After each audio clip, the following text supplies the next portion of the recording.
Hello, I'm Isaac Hayes III, founder and CEO of Fanbase, and I'm here with a very important message. We are at a turning point in the Black community where we must have equity in the apps we use that scale to billions of dollars. But this time, we own the infrastructure, we own the culture, and we shape the future. And Fanbase is the future. Fanbase combines the free functionality of Instagram, TikTok, and YouTube into an all-in-one platform built for the evolution of social media and monetization. With over 1.4 million users, that's real proof that we are shifting the conversation of tech ownership and equity for creators. So right now, I want you to go to startengine.com/fanbase and invest today. The minimum to invest is $399. That gets you 60 shares of stock in Fanbase at $665 a share. This marks a turning point in Black ownership of social media. If we don't take this opportunity to own social media right now, we will always be customers to our own creations. And that can't go on. So once again, go to startengine.com/fanbase and invest today. We must own the platforms where our voices live, our stories matter, and where our culture drives the world. Thank you. Folks, Black Star Network is here. Hold no punches. I'm real revolutionary right now. Support this man, Black Media. He makes sure that our stories are told. Thank you for being the voice of Black America, Roland. Stay Black. I love y'all. All momentum we have now, we have to keep this going. The video looks phenomenal. See, this difference between Black Star Network and Black-owned media and something like CNN. You can't be Black-owned media and be scared. It's time to be smart. Bring your eyeballs home. You dig?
Today is Friday, November 7th, 2025, coming up on Roland Martin Unfiltered, streaming live on the Black Star Network. A big political shakeup in Mississippi as Republicans lose their supermajority after the Democrats flip 3 key Senate seats. We'll talk to the newly elected senators and representative about this historic win. It's day 38, the longest government shutdown in U.S. history. Democrats unveil a new proposal to end the stalemate. Are they going to cave? Will they give in? Also, we joined by Congresswoman Jasmine Crockett to talk about all of these issues. In our Black Star Network Marketplace segment, we'll showcase a jewelry collection that celebrates Black excellence and craftsmanship. Also, on today's show, a media writer criticizes CNN for their streaming service election night broadcast that had Ben Shapiro, Charlamagne the God, and some others. It looked mighty similar to what we did. But trust me, it ain't what we did. I've got some thoughts. It's time to bring the funk on Roland Martin Unfiltered on the Black Star Network. Of course, which is led by a Texas A&M graduate whose team is 8-0 and number 3 in the country, Matt Manning. It's time to bring the funk. Let's go. He's got it. Whatever the best, he's on it. Whatever it is, he's got the scoop, the fact, the find. And when it breaks, he's right on time and it's rolling. Best believe he's knowing. Putting it down from sports to news to politics. With entertainment just for kicks, he's rolling. It's on go, roll, y'all. It's rolling Martin, rolling with rolling now. He's funky, he's fresh, he's real, the best, you know he's rolling Martin now.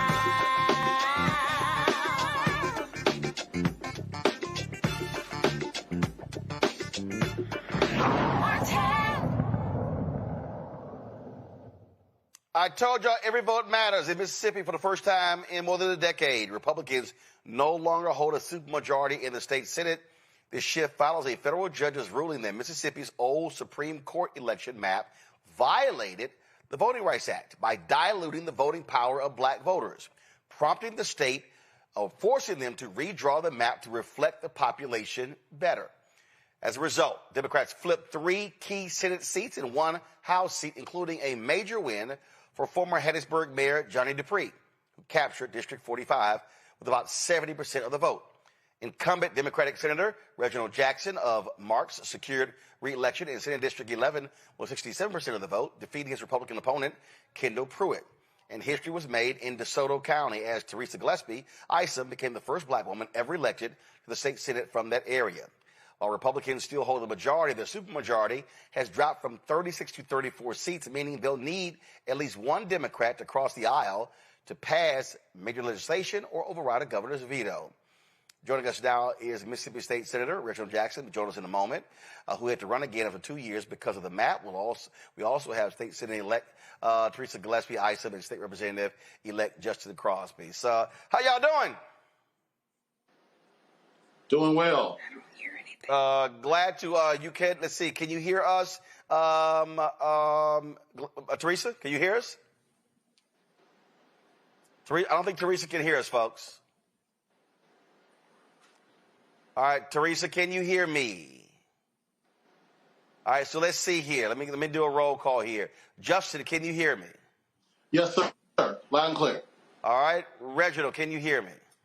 Yes, sir. All right, so y'all, let me know. Let's figure out why Teresa cannot hear us. Teresa, we got you. We're trying to figure it out. So, control room, y'all let me know what's going on. So, but let me first start with you, Justin. Walk us through, again, for people who don't understand what was happening here. This is the result of lawyers, of lawsuits, trying to force these white Republicans in Mississippi to stop screwing over black people. And let's just be honest, this state has been screwing over black voters since 1890 with that constitutional convention. Absolutely, sir. It's been the goal of how do we separate 1.2 million black people in one state, and it's been gerrymandering ever since I was basically a young man. What we have is that we had to have courts come in and do the job of the people, and I'm thankful because I wouldn't be here today as the representative-elect without that. So it is a shame we had to do that, but again, we're excited. Hello. We're excited to get to Jackson and get going. I can't hear. All right, so we're not sure why Teresa cannot hear. So actually, let me do this here. Control room, what I'm going to do is I'm going to let y'all try to figure that out, because so for the people who are watching, they're actually on one thread. So we can hear 2, we can't hear 1. Okay, Teresa, you can hear us now? I can hear now. Okay, there we go. All right. And if y'all are sitting here watching the show, stop texting Teresa so her screen doesn't go away when we're live. So we have them on a FaceTime. Nobody's texting. Right. Well, what happens when your screen keeps pausing, and so that's what happens. So Justin, I appreciate it. Harold as well. So first of all, Teresa, we still have you, right? Yes, I'm still here. Okay, got it. So let's just talk about what took place on Tuesday night with the election. For folks who don't understand, how big is this? Well, on Tuesday night, we had a remarkable race there in DeSoto County. And we had a turnout on my race of 63.3%. So the people came out. We had canvassed all through the DeSoto and Tunica and Walls. So they came out and they showed that they were ready to have a change in DeSoto County. When you say 63%, that was the total turnout, meaning 63% of the... That was my results. Got it. My election results. Gotcha. So that's so you won with 63% of the vote. That's what you got. I did. Got it. Right. Got it. Okay, I got it. All right then. Justin. Yes, sir. And also Reginald. So Reginald, give me a sense of your race. What was that turnout, and how critically important was it for black voters to understand that it's one thing to win in the courts, but you still got to show up on election day? Right. Well, I was an incumbent. Due to the redistricting, the lines were redrawn, and I had to run again. I did have a Republican opponent, and we were able to come home with 67% of the total vote. But our black voter population has been taken down by about 10% from where it was. So that's a testament to the people coming out to vote. I'd wager to say that the other side did not believe that we would vote the way that we did, and we came out on top, and we won very, very big in District 11. I'll tell you, Reginald. I'm sorry, Justin. The thing that I keep saying over and over again on this show is that where our voters are significant, we could win numerous elections. One, if we're turning out, we could stop a lot of these supermajorities by showing up and showing out. And I keep putting the number that what we should be desiring is 70% turnout, meaning if we've got 100,000 black folks registered, I don't want 40% turning out. I don't want 40,000, 100,000. I want 70,000, 100,000, because when you vote at those numbers, you win. Right. Absolutely, sir. And I totally agree. Again, I'm in one of the most rural districts in Mississippi. And so my turnout, I got 53% of the vote, but my turnout was 29.4%. Which is, again, a move in the right direction, but still incredibly low. I do think, though, what started this conversation, what started this movement for all of us, was that we went out and got in the streets. We went and talked to people. We localized this election. I went to a place called Woodland, Mississippi. It's been a long time since I went down a street that had no concrete, just clay roads. And they want to talk about paving those roads. They don't care about Russia, Ukraine. They want to know, hey, you are black, I'm black. Will you represent me and my interests? And I think that's what you saw on Tuesday, was that we got out, went and spoke to people, and they responded. What is your agenda, Justin? What's your focus? What do you want to achieve? So number one is rebuilding that bridge. I think as Democrats, nationally and locally, I think we have some rebuilding to do. I think we have to rebuild trust in our people. I think that we show that they will come out for us, but now what are we going to do? For me, that starts with the school vouchers. Again, I went to school right here in Aberdeen, where I'm from, a great public high school that you're already not fully funding. So if you're already not fully funding us, why would you have a voucher program that continues to dilute that program? And so for me, that's step one. Then the next, of course, is going to be healthcare. We have rural hospitals that are on the brink of closing. Again, these rural areas where we're from, you're already 45 minutes, an hour away from the rural hospitals. Where do we go if they close? So we've got a lot of day one issues to talk about, but I think those are two key. Teresa, what's your agenda?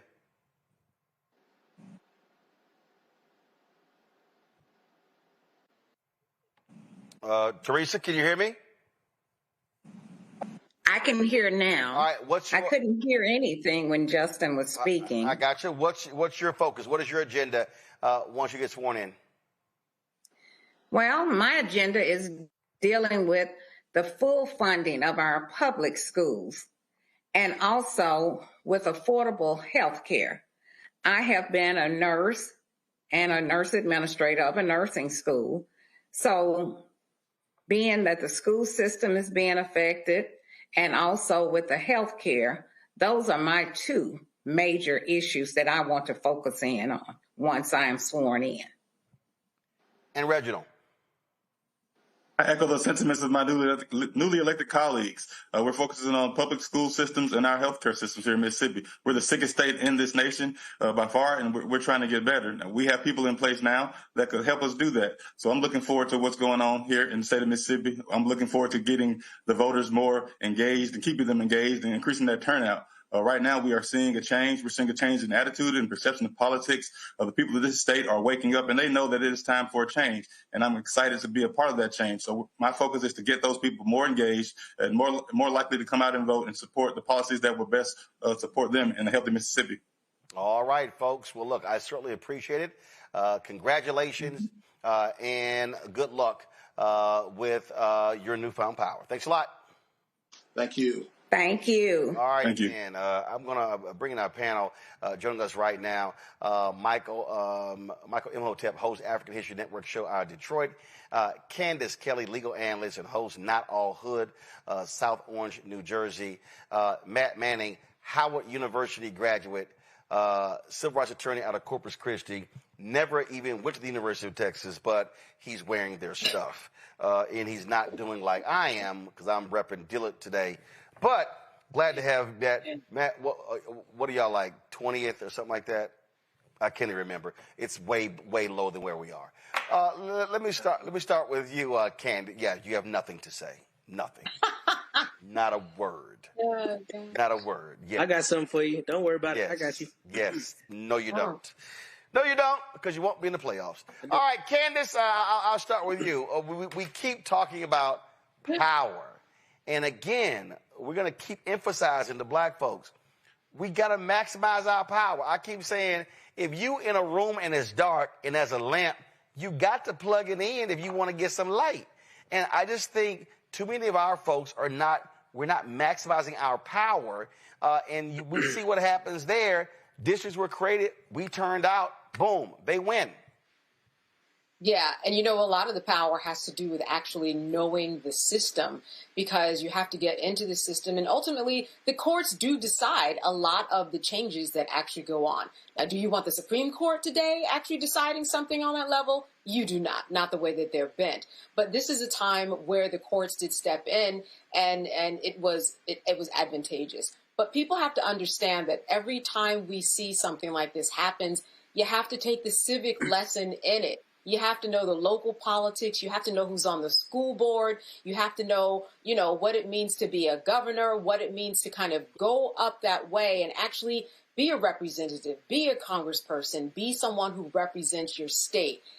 You have to take notice of what's going on so that you can actually get in the game. I look at all of this and tell people, look at this as a civic lesson that you never, ever got in school, that you may not have even gotten in college, no matter where you got, not today's politics. So to see this actually happen and unfold the way that it has is really quite a remarkable event. I mean, I'm wondering how they are making people feel in light of the, 38th day of the government shutdown. But it's a feel-good energy that's out there to know that those three have made it this far. Very interested in seeing their agendas and how it will carry out. Michael? Michael, we can barely hear you. Mike, your mic's not on. All right, y'all need to figure out. There we go. Testing, can you hear me? Now we got you. Go. Okay. So this is a fantastic victory, and it shows what happens when lawsuits are filed to create the extra districts for African Americans. But also, when the representatives were speaking, they talked about being on the ground, communicating with constituents, communicating with voters about issues, whether it was rural hospitals, whether it was new roads, because they're dealing with clay roads. They were talking about issues that impacted them on the ground. And that's a lot different than what you'll see on MSNBC or CNN. Okay, so this is why this is important, and this shows what happens when African Americans mobilize. And my question would be, how do they keep these voters engaged? How do they keep them engaged through 2025 into 2026 for the midterm elections? I think that's extremely important. Matt, lawyers matter. Yeah, I echo. Lawyers matter. Lawsuits matter, because that's what forced this change. The federal judge ruled. Yeah, that's exactly right. Lawsuits matter, and we need to continue putting these suits in the court and making the courts make the right decisions. Now, Candace said something earlier I think is true. You know, the Supreme Court is on a horrible trajectory as we see them every time they rule in the ways they shouldn't be ruling. So, you know, I'm glad that here you have a lower court that made the right decision, and I'm hoping that they continue to hold their ground. And what I hope comes out of this is that what we just had with the elections across the country on Tuesday, I'm hoping that the Democrats there in Mississippi recognize how much power they have, and hopefully now really make the Republicans work with them and or just hold them hostage when they need to. Because I think the votes in Virginia and New Jersey and in New York City and in some other places indicate that people are okay and want the Democrats to play hardball. So now they've got better numbers to hopefully do that, because that supermajority has been nixed. So I'm glad to see this, and you're right, lawyers and courts do matter. Today is actually Love Your Lawyer Day, so y'all show me some love. Mm-hmm. Go ahead. I know you're going to say something. What did you say it is? Today is Love Your Lawyer Day. Candace, were you aware of this? National Love Your Lawyer Day. Mm-hmm. I will say I'm not sure where you're going with this, but I'm a co-sign. Matt, I'm a co-sign. Matt, you always co-sign everything I say, so you know what? It's paying off right now. You said I always co-sign. She's like, you don't even be thinking about what I say, Matt. You just co-sign it. Don't do me like that, Candace. No, I'm going to co-sign what you say. Don't do that. Yes. Don't do that. Love Your Lawyer Day. Don't do I am uniquely aware. Don't do that. Please don't do that. Oh my God, let me go to break. We come back, we're going to Matt, I got you. We're going to, somebody need to have them. Somebody need to have them, because Arch Manning sure don't. We're going to go to break. We come back, we're going to hear from Bishop William Barber. Keep putting pressure on these Democrats to keep fighting the Republicans when it comes to health care. You're watching Roland Martin Unfiltered right here on the Black Star Network. Violent white supremacy is, quote, the most persistent and lethal threat in the homeland. The greatest terrorist threat to the homeland is the homegrown violence stream, including hate crime committed on behalf of some kind of white supremacist ideology. They are coming after everything in Black America. MAGA and Donald Trump are specifically targeting Black America. They are going after the money. Attack Black Lives Matter. Attack critical race theory. Attack woke, DEI. MAGA wants to defund Black America. This is a perfect example of their desire to completely degrade and de-emphasize Black people.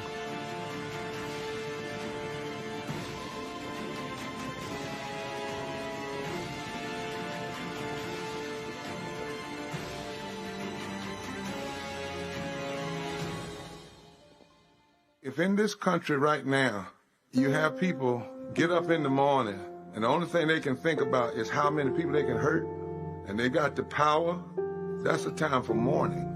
For better or worse, what makes America special, it's that legal system that's supposed to protect minorities from the tyranny of the majority. We are at a point of a moral emergency. We must raise a voice of outrage. We must raise a voice of compassion. And we must raise a voice of unity.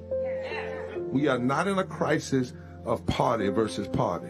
We are in a crisis of civilization, a human rights crisis, and a crisis of democracy itself. And guess what? You've been chosen to make sure that those that would destroy, those that would hate, don't have the final say, and they don't ultimately win. Hello, I'm Marissa Aisha Mitchell, a news anchor at Fox 5 DC. Hey, what's up? It's Tammy Roman, and you are watching Roland Martin Unfiltered.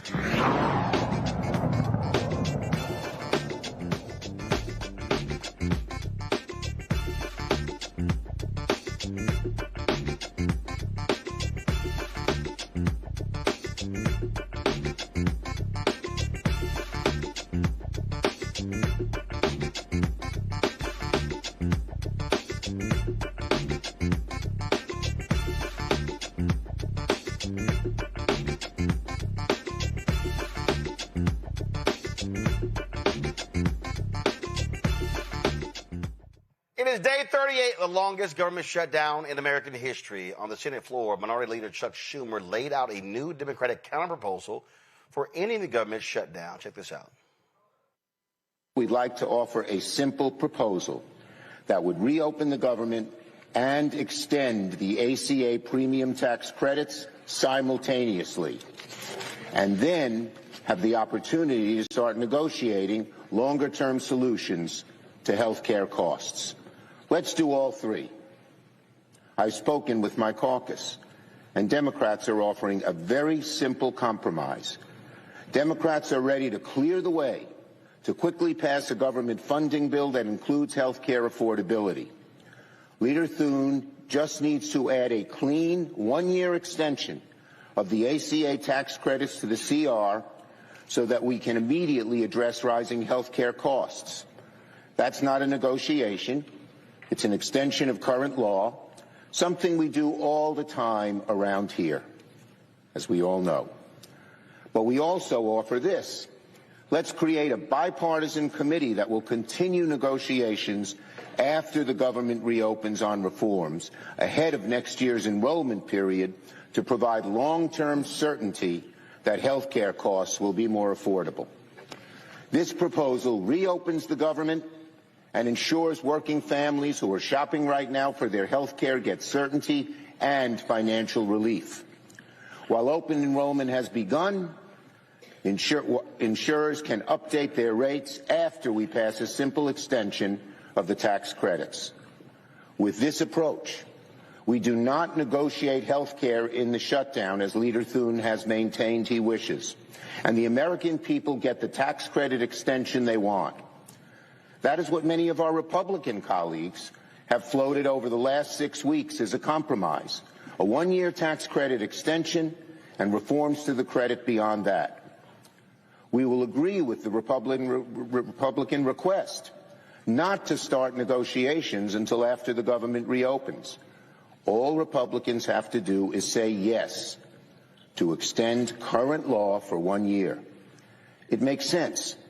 And since what we're proposing is only a simple extension of current law, the Senate could do this within a few hours.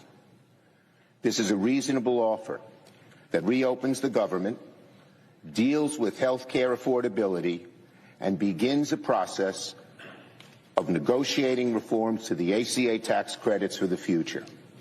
Now, the ball is in the Republicans' court. We need Republicans to just say yes. Now, the proposal comes amid mounting pressure from unions and fellow Democrats who emphasize the urgency of resolving the shutdown. However, Republican House Speaker Mike Johnson remains non-committal about voting to extend the subsidies, leaving uncertainty around any deal. Now, y'all want to hear some stupidity? So, Republican leader John Thune, this is what he said.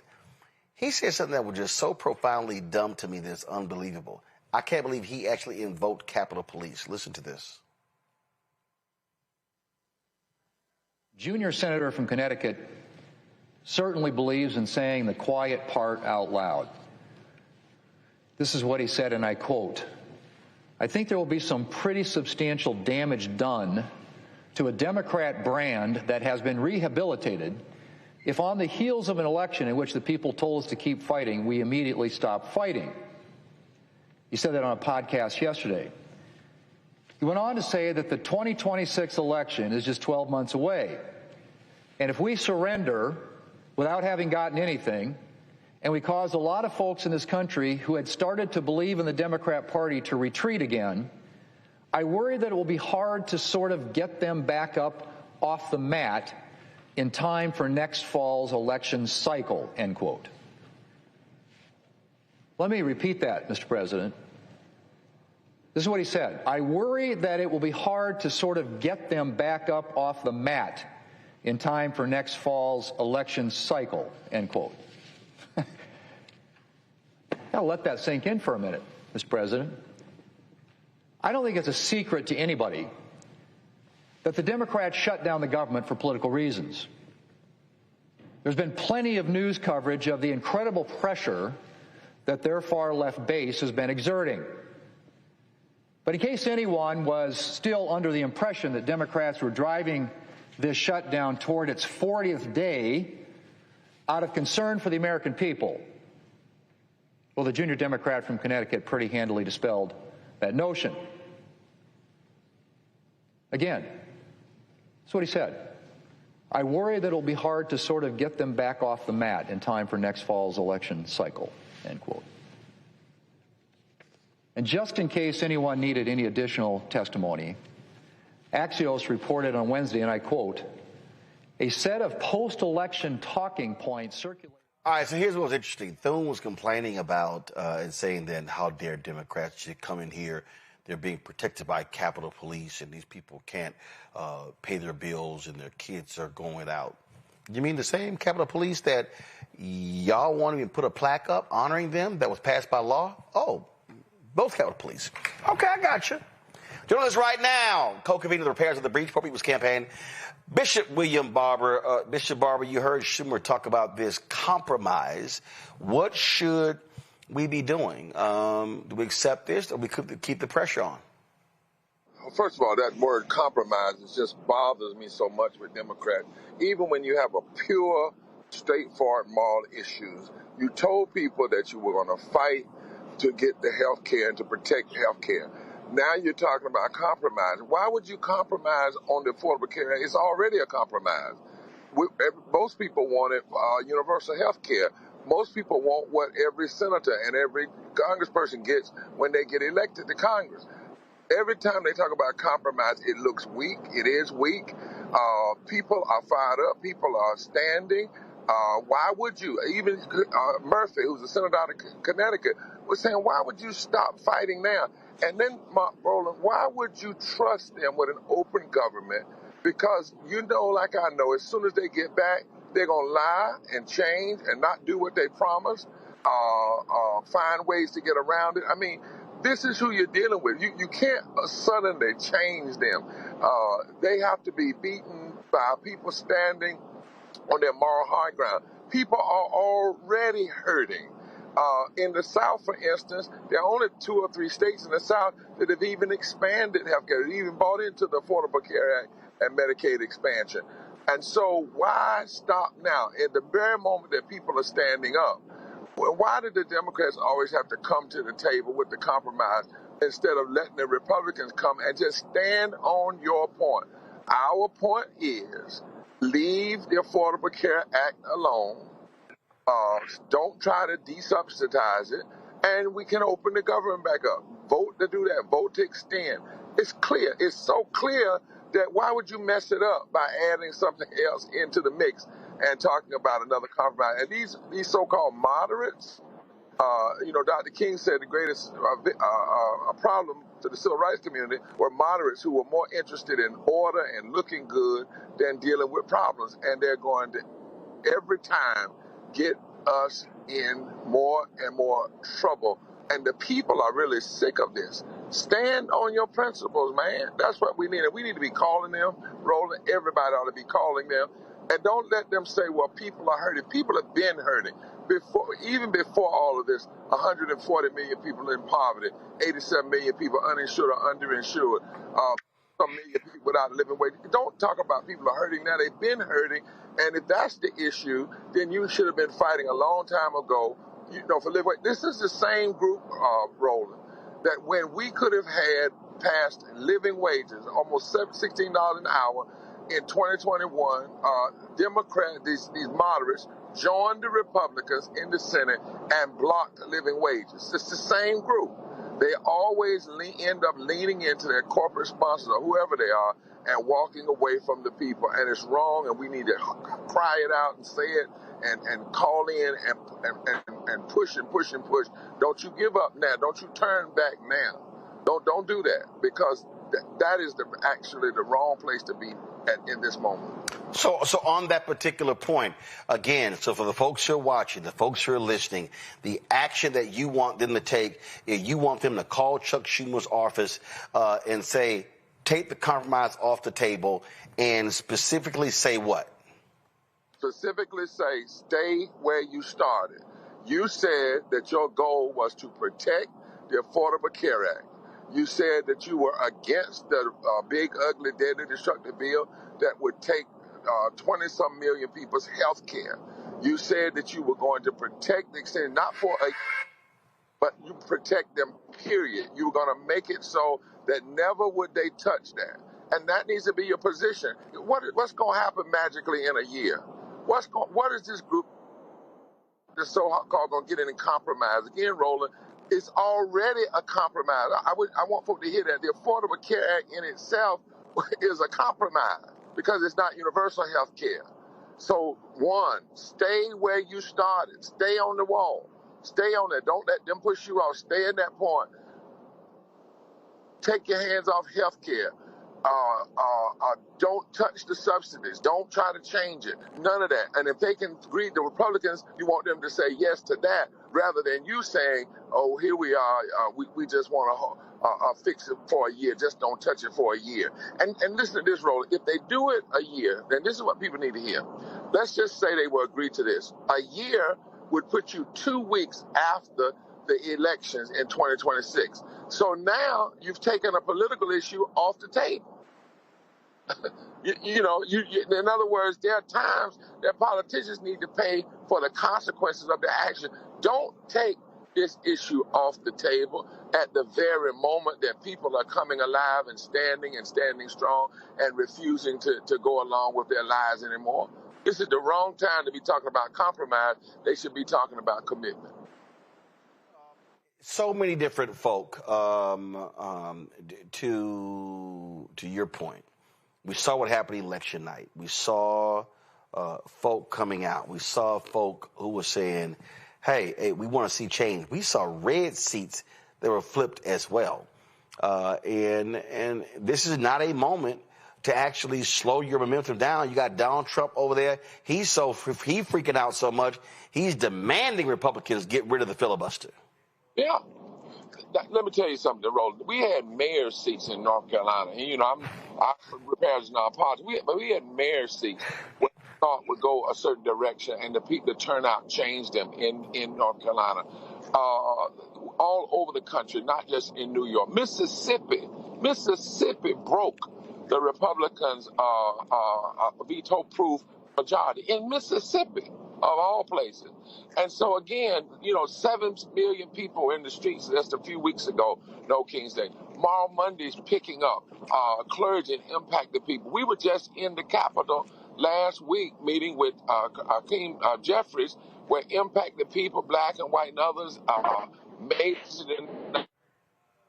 just saying, hold on. Don't change. These are people who really are hurting, but they recognize they will hurt worse if we allow these extremist MAGA folk any room to further destroy health care. And if they get the government back open, that's what they're going to do. They're lying. You cannot trust them in a negotiation. When have they ever kept their word in a negotiation? The problem is they continue to deal, and the Senate always ends up doing it. They call themselves compromise. So they compromise on the Voting Rights Act. Guess what, Roland? We don't have a Voting Rights Act. They compromise in some ways on this big, ugly, deadly bill. What do we end up? We end up with a bill, 22 million people losing health care, 16 million people losing health care, 22 million people using SNAP. Compromise in a time that calls for courage is actually insane. I saw this clip. I was coming in, and Mehdi Hassan was on the Breakfast Club, and Charlemagne the God said that that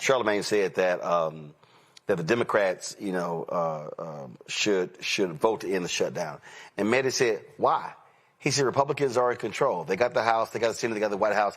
He said, and Mehdi said, the Republicans are acting like petulant children. And then I think Charlemagne said, well, that's why Democrats should do it. He's like, because the Republicans are not going to do it. And then Mehdi said, why is it up to why do the Democrats have to always be the grown-ups? Why do they always have to be the ones that say the Republicans? He said that the Republicans get to say and do whatever they want because they know that Democrats are going to be the ones who are reasonable. So he said, hell no. He said, sit there and force them to say, it's your shutdown, you have the power, you end it. Well, not only that, the government didn't shut down because Democrats just wanted to shut it down. It shut down because the Republicans were going to destroy the Affordable Care Act. Let's get that straight. That's why they shut it down, because they were going to destroy and the Democrats refused to go along with the demands of Trump, so they shut the government down. They shut it down because they would rather steal, take food from the poor and rob health care from the sick. Let's be clear what this is about. Everybody needs to be clear. It's not just about that they have the power, they have the majority. Nobody wins a majority. When they win a majority, has the right to run roughshod over the Constitution, have a right to violate the Constitution. That's what they have done with their power. They have given more money. They have transferred more money from the poor and working people than was transferred from the slaves to the slave master. With their power, they passed a bill that will cost 51,000 people their lives, 51,000 people their lives in the first year because of what's being taken in health care. And Senator Murphy the other day reminded folks, he said, this is not about Democrat and Republican. This is about life and death. If they would have kept the government open and would have allowed them to do what they were going to do to undermine and destroy the Affordable Care Act, for every 500,000 people, Roland, that lose health care, something in the neighborhood of 2,800 to 3,000 people die. That's what this is about. And this is happening in a time when 800 people are already dying every day from poverty, from the policies that keep poverty alive in this country that doesn't have to exist. So I would say, even to my brothers, whoever they are, just get our facts straight. This is not a game. This is not about who has power and just letting them do what they want to do. This is about life and death. The Democrats had to make a stand. Otherwise, millions and millions of people would lose the very thing that every member of Congress gets when they get elected. And I wish more people would talk about that and say, listen, you got people in Congress, in the United States Senate, and in the House who before they get elected, they may not even have health care, or they've got just a little bit. As soon as they get elected, they get the best health care in the entire world. What kind of sickness is in your spirit that get that, and then once you get it, you don't want the people that elected you or the people from your state to have the same thing? Yeah, go ahead. So Bishop Barber, so again, when we talk about what's going on, right? So the increase in premiums, these letters have started going out. Yes, sir. So some will say, well, that's already happened. So people are hurting. You've got folks not getting paychecks. You've got SNAP benefits being cut. So therefore, if you extend the government shutdown, then you're further hurting those people. And since they're going to raise premiums, there's really nothing you could do. So Democrats should capitulate. They should go ahead and say, well, we'll give in. Let's go ahead and reopen the government. Again, what do you say to those folks who might even say, well, wait a minute, Schumer's offering a 1-year compromise. Why not take that and reopen now and then fight 6-9 months down the road? Well, first of all, let me just take the end. We ought to fight. Number two, you got to look at the history of who you're dealing with. every time they get 1-year extensions, they come right back to the same thing. And I think we're arguing it from the wrong perspective. See, this is what I think Democrats should do first before they put anything on the table or compromise and whatnot. Bring everybody you can to the Capitol that's going to be hurt by what they're doing and who are currently losing. They could do that. They could summon everybody from their district that are getting letter and let those folks speak. Let those people tell you what to do. I can tell you that the people we took last week, we didn't talk, Roland, for them. They talked for themselves. They said it's some pain now, but don't give these people the power to hurt us anymore. Yes, we're hurting, but hold the line. Put us on TV. Put us in front of the American people. That's part of the reason that sometimes you end up having to offer compromise, because you continue to argue without the people. You know, like I know, when Republicans want to get something, the first thing they do is put a face on it. They put a face on it. And so rather than they had an insurrection, why not in this moment right now, headed toward Thanksgiving, why not Democrats take the time to mobilize thousands of people to come in the halls on Capitol, have a public hearing outside on the steps of the Capitol, and let people come up, the people that are like the young boy that got his letter the other day, he has cerebral palsy. You know, bring them up and let them talk. Let them say, not only do we not want you to compromise, we don't want a compromise coming out of this. We want you to take your damn hands off our health care. And if you're going to compromise from a position of strength, not from a position of, well, we're going to offer you a year and then we're going to bring a bipartisan group together. There's no bipartisanism in the Congress anymore. You got MAGA. You don't even have Republicans. You got MAGA and Democrats and shades of Democrats. They are following the lead of Donald Trump. He's already said what he wants. And I tell you, if they get back in, there is no reason, and there is no law that says, Roland, they have to keep that compromise once they open. So let me just say that to folks. Understand where we are. They could say, yes, we will compromise, so forth, and then turn right around once the government opens and renege on it. They've done it before, and they could very well do it again. Questions from the panel. Candace, you first. Well, you know, I firmly agree. I mean, what are you going to do with 1 year? Because in 1 year, you'll be back at the same position that you will again. You talk about gathering people together and bringing them down and making sure their voices are heard. What really is the best way to do that in terms of the time, in terms of how quickly one would want these subsidies to be put back in place? When we're talking about bringing people together, it takes a lot of organization. And I'm wondering what you would believe would be the first step in making sure that people's voices are heard in some way, on some level. Well, first of all, they need to turn it into a campaign, and not a moral campaign, and not just merely a political campaign. And what do we do in campaigns? You can say, if Roland Martin was running for president and he got a campaign, he could say, I'm going to Houston by Monday, and Monday they would have a stadium packed. Go find those folks. Go find those folks there and turn them loose on this. See, run it like a campaign. You know, they are running a campaign of meanness. We need to run a crusade of love and a crusade of justice, right? So there are people out here that know how to do this. You know, they know how to do it. They could mass mobilize in a moment and turn some of this money. You know, what do we spend $10 billion on the last election? Well, take the $500 million and get buses and everything and get people up here. This could be done, but you have to decide. And this is what I'm concerned about. I wonder sometimes, particularly after the election in New York and some other things we see, if there are Dems who don't really want to see a massive movement of the people.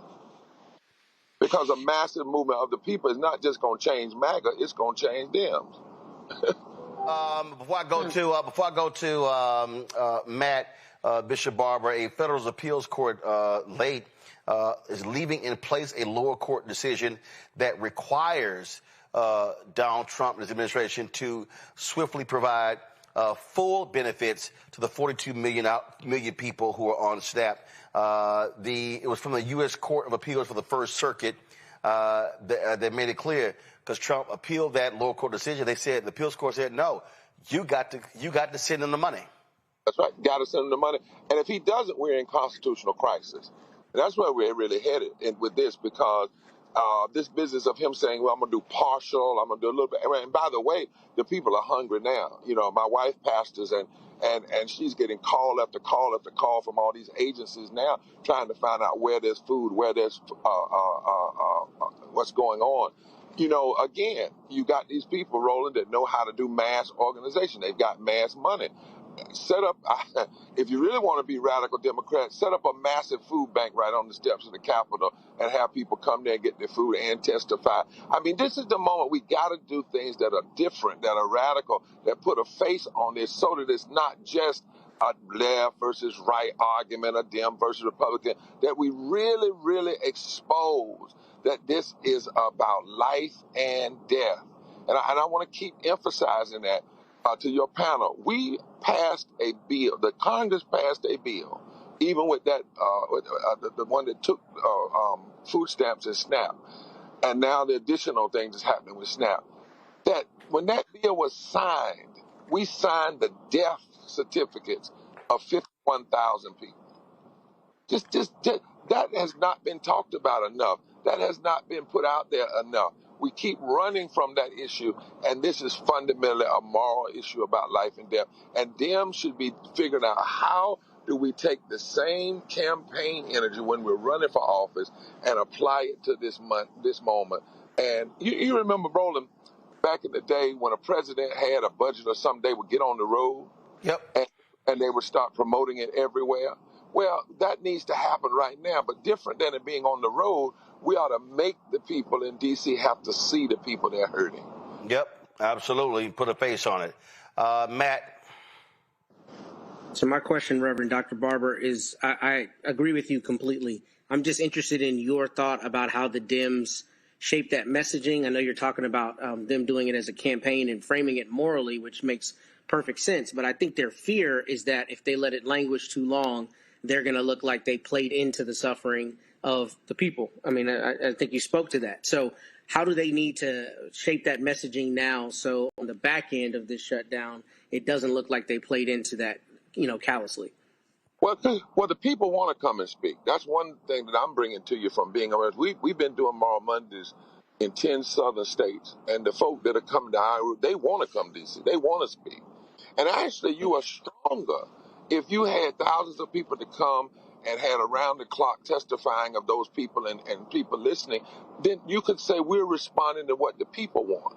But let the people say, because there are moments that people will say, I'm going to suffer anyway. Let me choose the suffering. Let me choose it. And the suffering I choose, is the one that's going to ensure that they don't do the ultimate damage. So I think there's a way of letting the people speak. But the problem is we haven't done that. Even when they were working on that, the big, bad, ugly, deadly bill, for too long, Dems allowed it to be just a political bill rather than a moral issue and bringing people in. I don't know, and I'll be first to say everything that will happen if we do this. But I know what's going to happen if we don't. What's going to happen if we don't is a few folk going to get in a room, do a compromise, and we're going to be right back in the same place.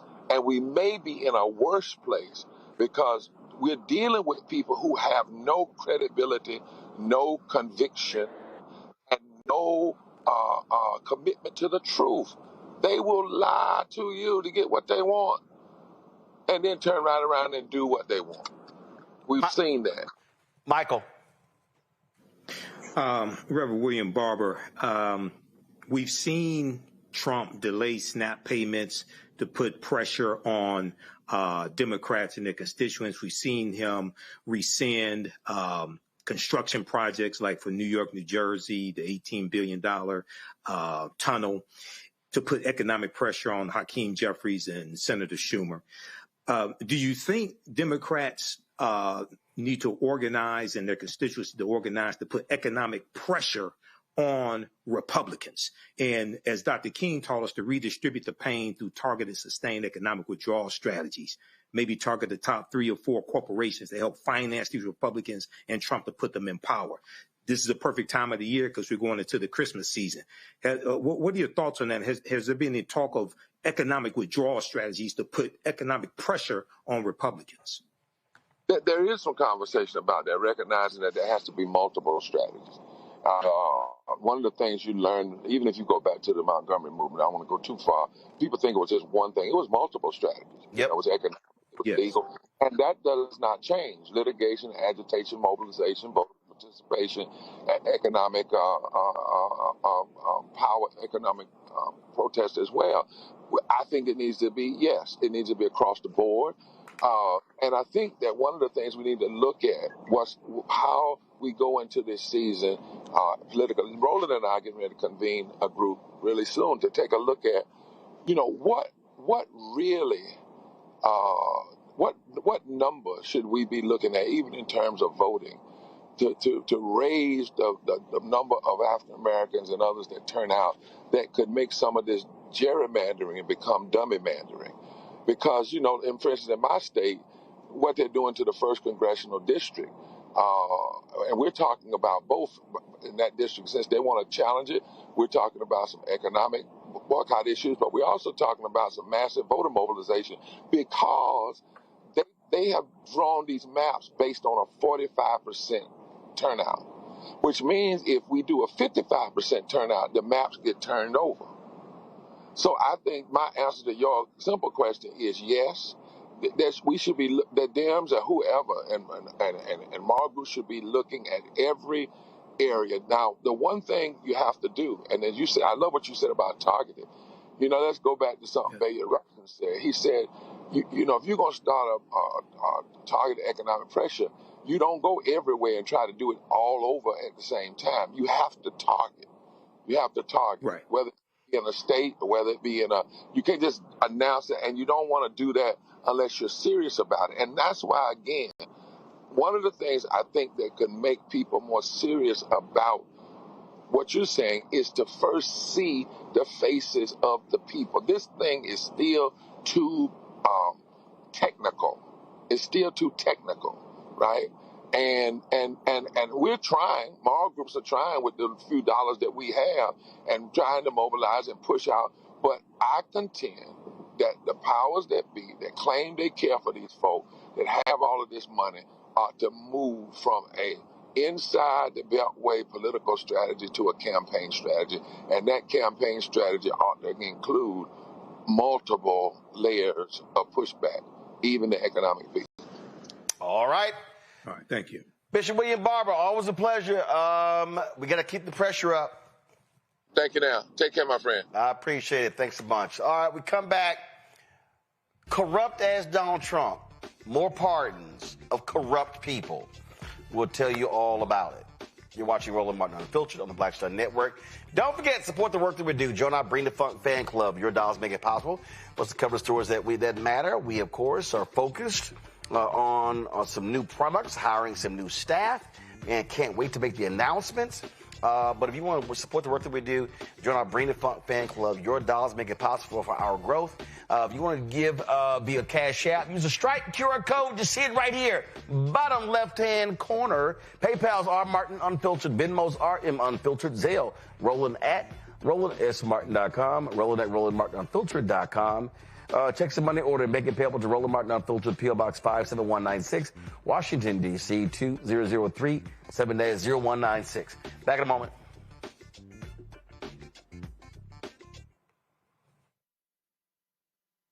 Next on the Black Table with me, Greg Carr. The United States is the most dangerous place for a woman to give birth among all industrialized nations on the planet. Think about that for a second. That's not all. Black women are 3 times more likely to die in this country during childbirth than white women. These healthcare systems are inherently racist. There are a lot of white supremacist ideas and mythologies around black women's bodies, even black people, that we experience painless, right? Activist, organizer, and fearless freedom fighter Monifa Akinwole Bandele from Moms Rising joins us and tells us this shocking phenomenon, like so much else, is rooted in unadulterated racism. And that's just one of her fights. Monifa Bandele on the next Black Table here on the Black Star Network. This week on The Other Side of Change. Book bans, anti-intellectualism, and Trump's continued war on wisdom. This is a coordinated backlash to progress. At the end of the day, conservatives realized that they couldn't win a debate on facts. They started using our language against us, right? Remember when we were all woke and the woke movement and all that kind of stuff? Now everything is anti-woke, right? When we were talking about including diversity, equity, inclusion, higher education, now it's anti-DEI. All this are efforts to suppress the truth because truth empowers people. You're watching The Other Side of Change only on the Black Star Network. What's up? It's the MCEO Talib Kweli. You are checking out Roland Martin Unfiltered.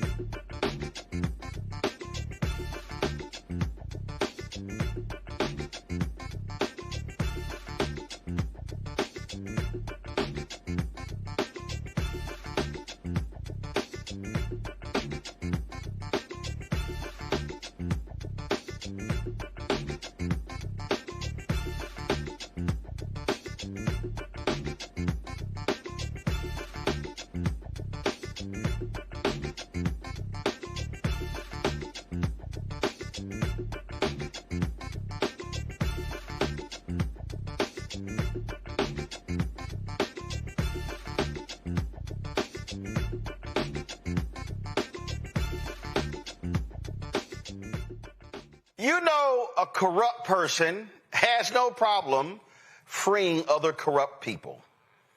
The twice impeached, criminally convicted felon-in-chief Donald Trump pardoned two MAGA Tennessee legislators who were weeks away from reporting to federal prison.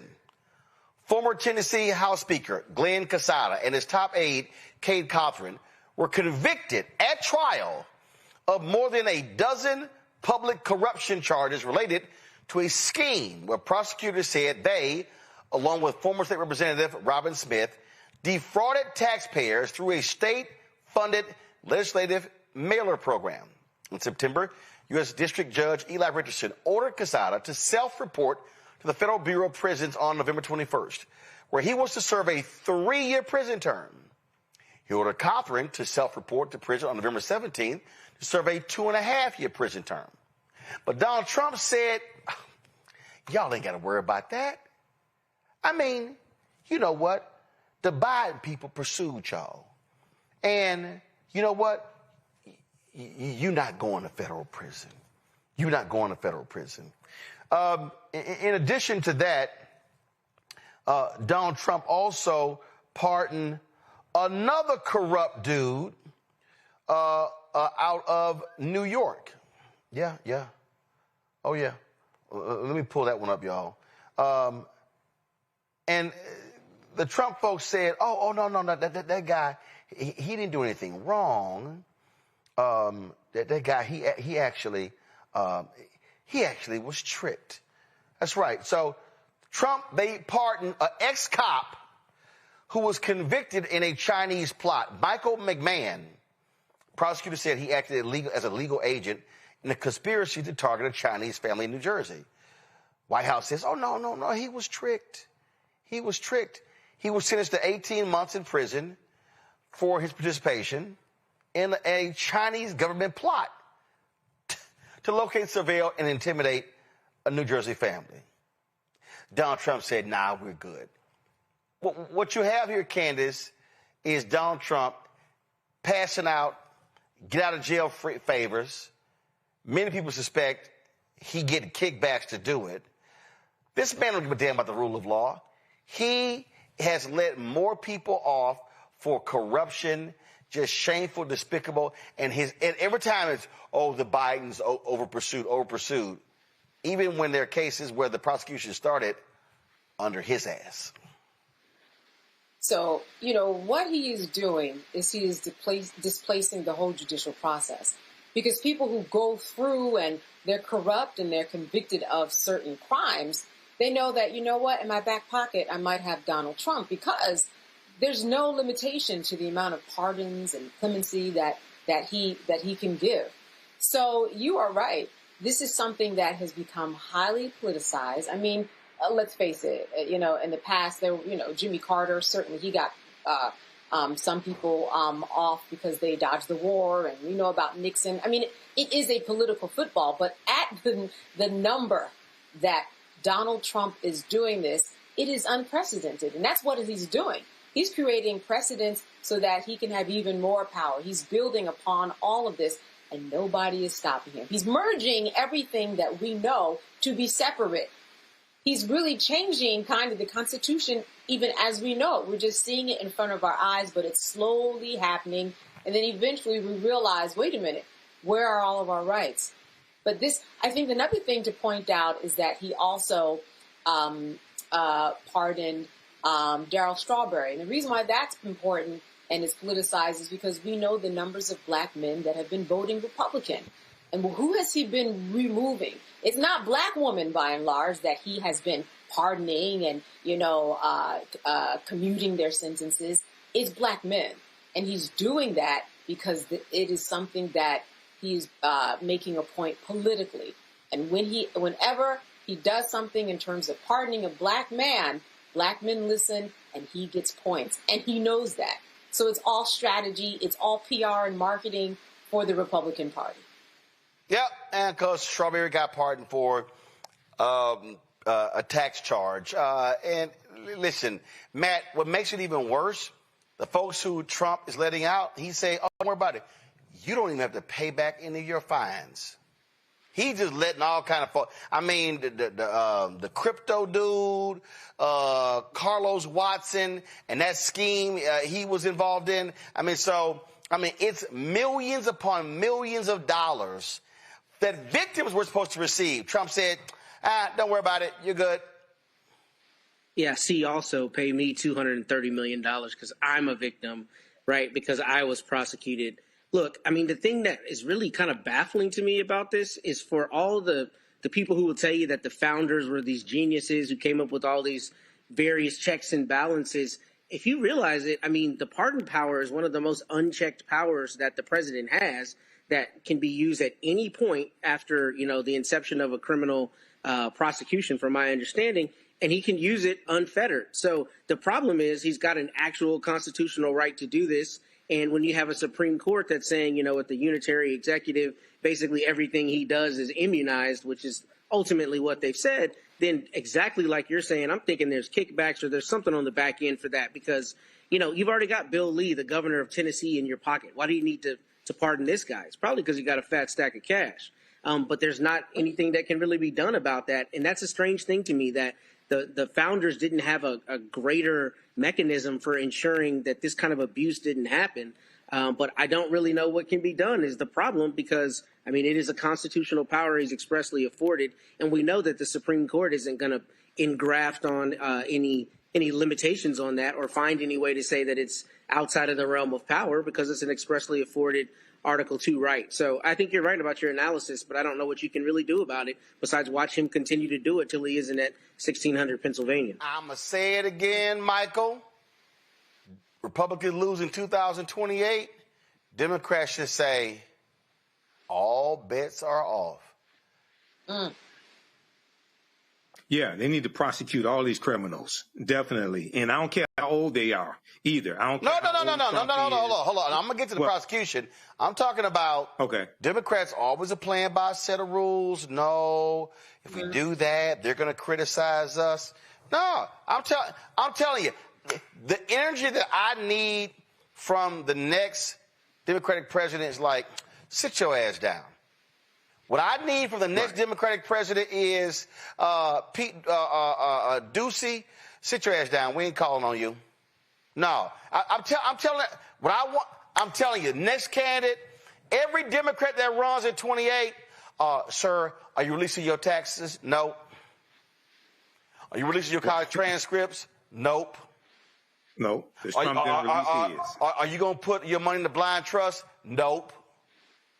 Because clearly, all the stuff that the media and the public claimed was important, they let he do whatever he wants to do. So you like, all right, cool. So Obama, Biden, all of them, they will wait till around Christmas. He doing pardons whenever. I'm telling you right now, if I'm a Democratic president, shit, I'm cool. I'm saying, hey, I'm dropping pardons on the 1st and the 15th of the month.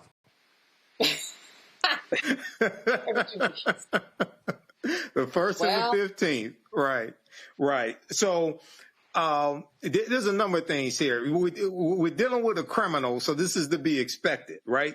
But what's interesting here about the case with Quesada and Catherine is that the investigations of both of these men started under Trump's first term, and the raids of their homes were conducted in January 2021 when Trump was still in office. Right. So it's his Department of Justice, and the judge that presided over the case was appointed by Trump in his first term as well. So this is just another attempt to undo prosecutions coming under the Biden-Harris administration and say that they were unfair because he feels mourned, he feels hurt because of what he claims are unfair prosecutions. So this is what criminals do. Right. You know? Now, I've said we need more politicians. I said we need more black politicians like Bumpy Johnson. We need some straight up hardcore people to go toe to toe with these thugs. You can't send choir boys to go toe to toe with these thugs. So this is what you're dealing with. But once you try to overthrow the government through a January 6th insurrection, I mean, what do you expect? All bets are off then. Yeah. But that's what what, Matt? These are thugs. In fact, hold on. Here's Steve Bannon. This is what he had to say. And listen, only guilty ass people say shit like this. I will tell you right now, as God is my witness, if we lose the midterms and we lose 2028, some in this room are going to prison, myself included. Damn right. Okay, I'm going to play the rest of it. They're not going to stop. They're getting more and more and more radical. Yeah, because y'all asses are more and more and more corrupt. Okay, back to the video. And we have to counter that. And what do we have to counter it with? We have to counter it with more action, more intense action. Yeah, more corruption. More corruption. Back to the corrupt man.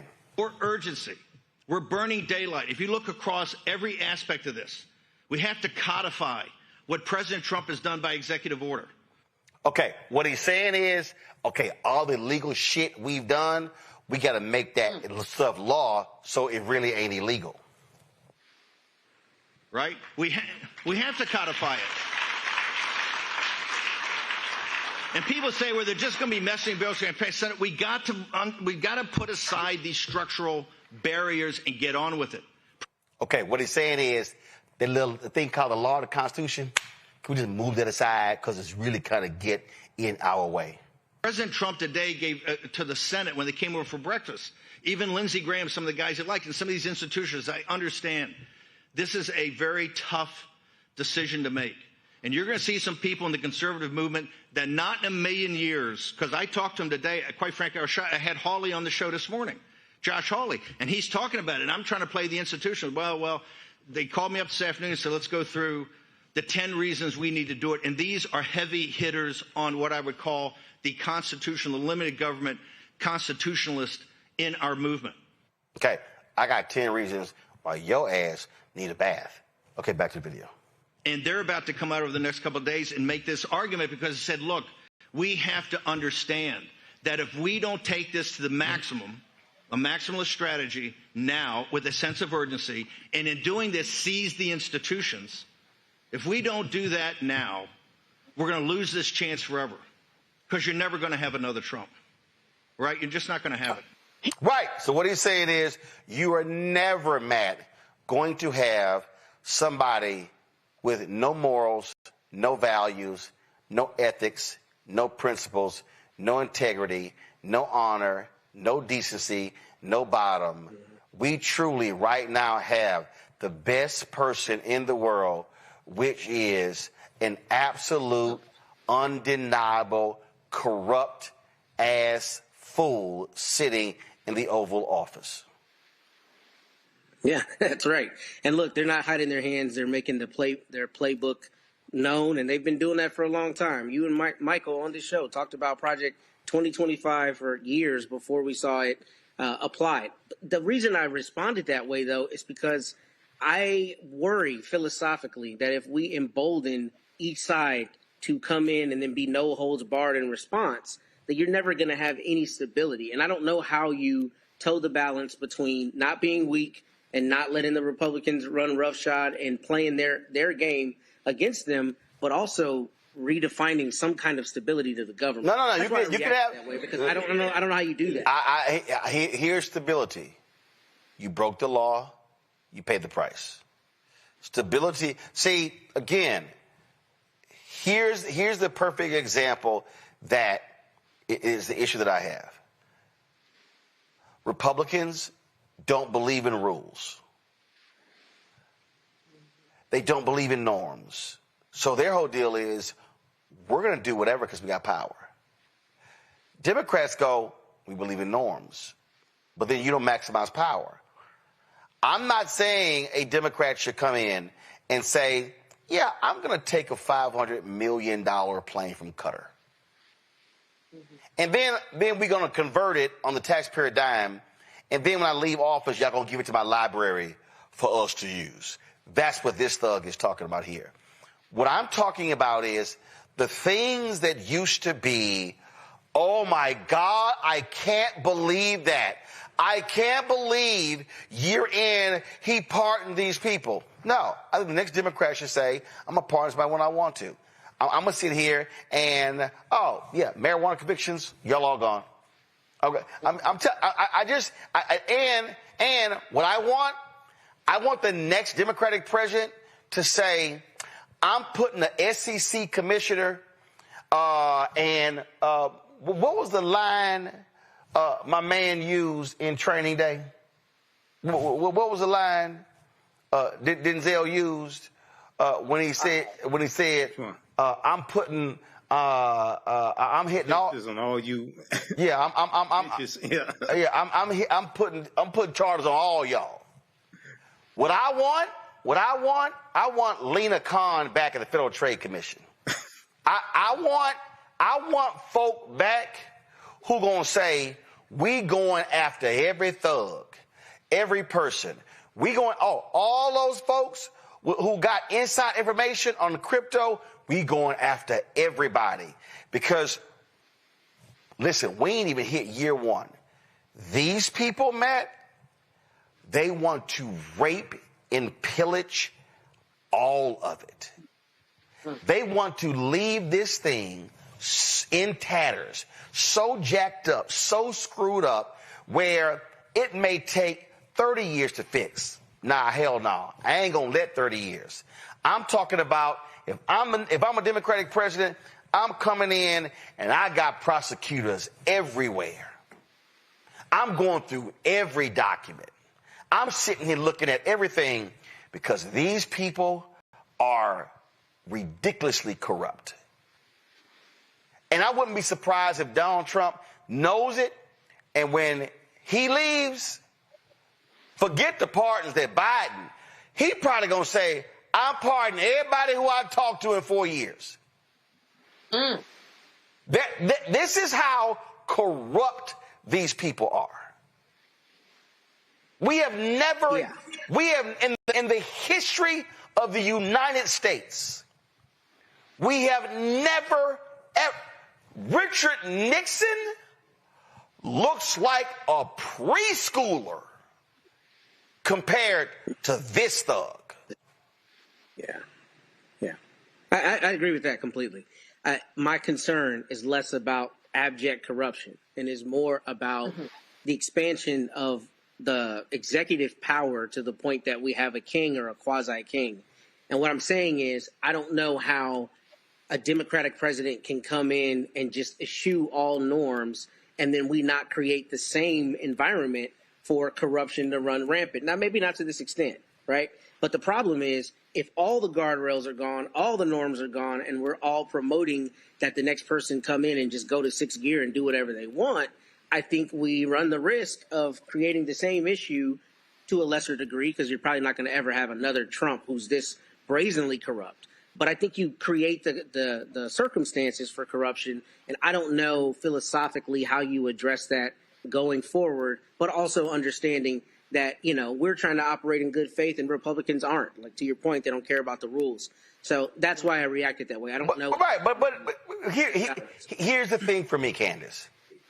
If the Supreme Court has said, oh, you could do all of that, I'm sorry. A Democrat should go, noted. Noted. See, again, this is what I've always said, Candace, this is the problem. Democrats see the line 2,000 yards away, and they go, hey. Matter of fact, in football, there's a guy who's called the get-back coach. Mm-hmm. And the get-back coach is the guy who's constantly telling the head coach and the players, get back, because if y'all cross the line, they're going to throw a penalty on the bench. So he's the get-back coach. His job is to make sure everybody stays back. The Democrats got about 5 million get-back coaches. Get back. No, don't cross it, get back. The Republicans are on the other side of the line say, look at the fools getting back. We crossed that line long ago. Mm-hmm. I understand Matt's point. But if the Supreme Court has said, I got a whole lot of power, I'm going to use a whole lot of power. And then every time Republicans going to say something, I'm going to sit here and say, read that. He said that. Your ass didn't say nothing. I just don't believe you don't use the power that's been granted, and you say, well, I'm going to voluntarily bottle it up and hurt myself. Nah, damn that. Mm-hmm, mm-hmm. Well, I think what we're seeing is, as you said, people are getting back because they are afraid if they do cross the line, because the way that the courts are stacked, because of the executive order power that the president has, because of the pardoning power that the president has, that they're never going to win. So I'm not saying that what they're doing is right, getting back. But while they're getting back, what is it that they can do? I'm kind of, co-signing Matt again once tonight, because besides a constitutional convention to kind of really change some things in the core of this country, I mean, what the framers didn't see coming was a Donald Trump. Well, actually, you got to add one thing. What the framers didn't, first of all, here's the deal. What I'm laying out and what you and Matt are saying, let's be clear. Why it's going to happen? What you and Matt are saying is going to happen, and what I'm saying is not going to happen, because the Democratic Party, they not going to let a Democratic president actually do it. Mm. See, the Democrats, they so nice. The Democrats are the ones who going to, no, you can't have a piece of cake because you already had one. That's the Democrats. That's the Democrats. They're not going to do it. The Democratic Party will never fall in line the way the Republicans are. In fact, let me just be real clear. You will never see a Democratic Project 2025. Not going to happen. Because you're going to have other Democrats shooting down Project 2020, their own Project 2025. You are. The Republicans, they say, I'll do what you want. And let's be real honest here, Michael. One of the reasons why is because Donald Trump, he'll threaten them. He'll sick his posse on them. So he actually has his entire party scared. Yes. That's why. So they're like, I ain't tell him. Yeah. You go tell him. I ain't going to tell him he can't go do it. No, you go tell him, man. I am not going to tell him. You go tell him. No, you go tell him. You go tell him. And so guess what? Then nobody goes tell him. Nobody goes to tell him. Yeah, he'll threaten them with primaries. He'll berate them on his knockoff Twitter platform, Truth Social. He pardoned 1,500 domestic terrorists that tried to overthrow the government January 6th. Okay, so you have a lot of them out.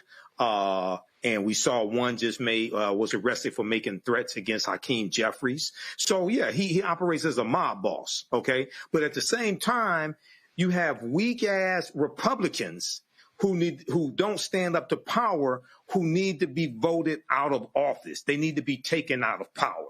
So, yeah, we have problems on both sides. You got weak-ass Republicans, and you got a corrupt thug with no morals that has way too much power. And we have to deal with both of them. Yeah, I mean, that's just fact. That's what we're dealing with. We're dealing with a thug, a flat-out thug. All right, y'all, speaking of thugs, we come back. We're going to talk about how the racist white supremacist Nick Fuentes has really got the Republicans and Heritage Foundation reeling. Maybe it's because they've fully embraced the racist white supremacist Nick Fuentes, and they need his supporters because his supporters are MAGA. You're watching Roland Martin Unfiltered on the Black Star Network.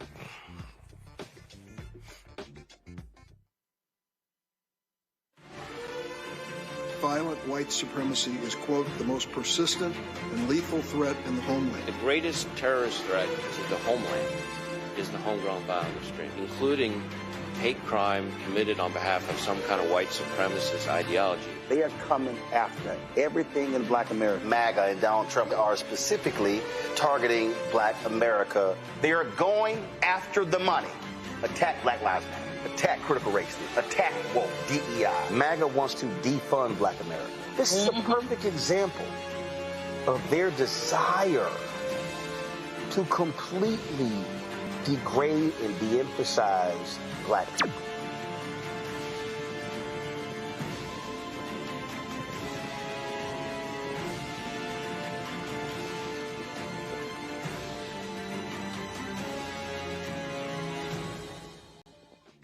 Hey, what's up, everybody? It's Godfrey, the funniest dude on the planet. And you're watching Roland Martin Unfiltered. So, y'all, a whole lot is happening with the Republican Party as we speak. The Heritage Foundation is going through a whole lot because, their president sort of defended Tucker Carlson's interview with white supremacist, racist, Nazi lover Nick Fuentes. Now, that same Nick Fuentes has a mixed ethnic background, including Mexican, Italian, Irish.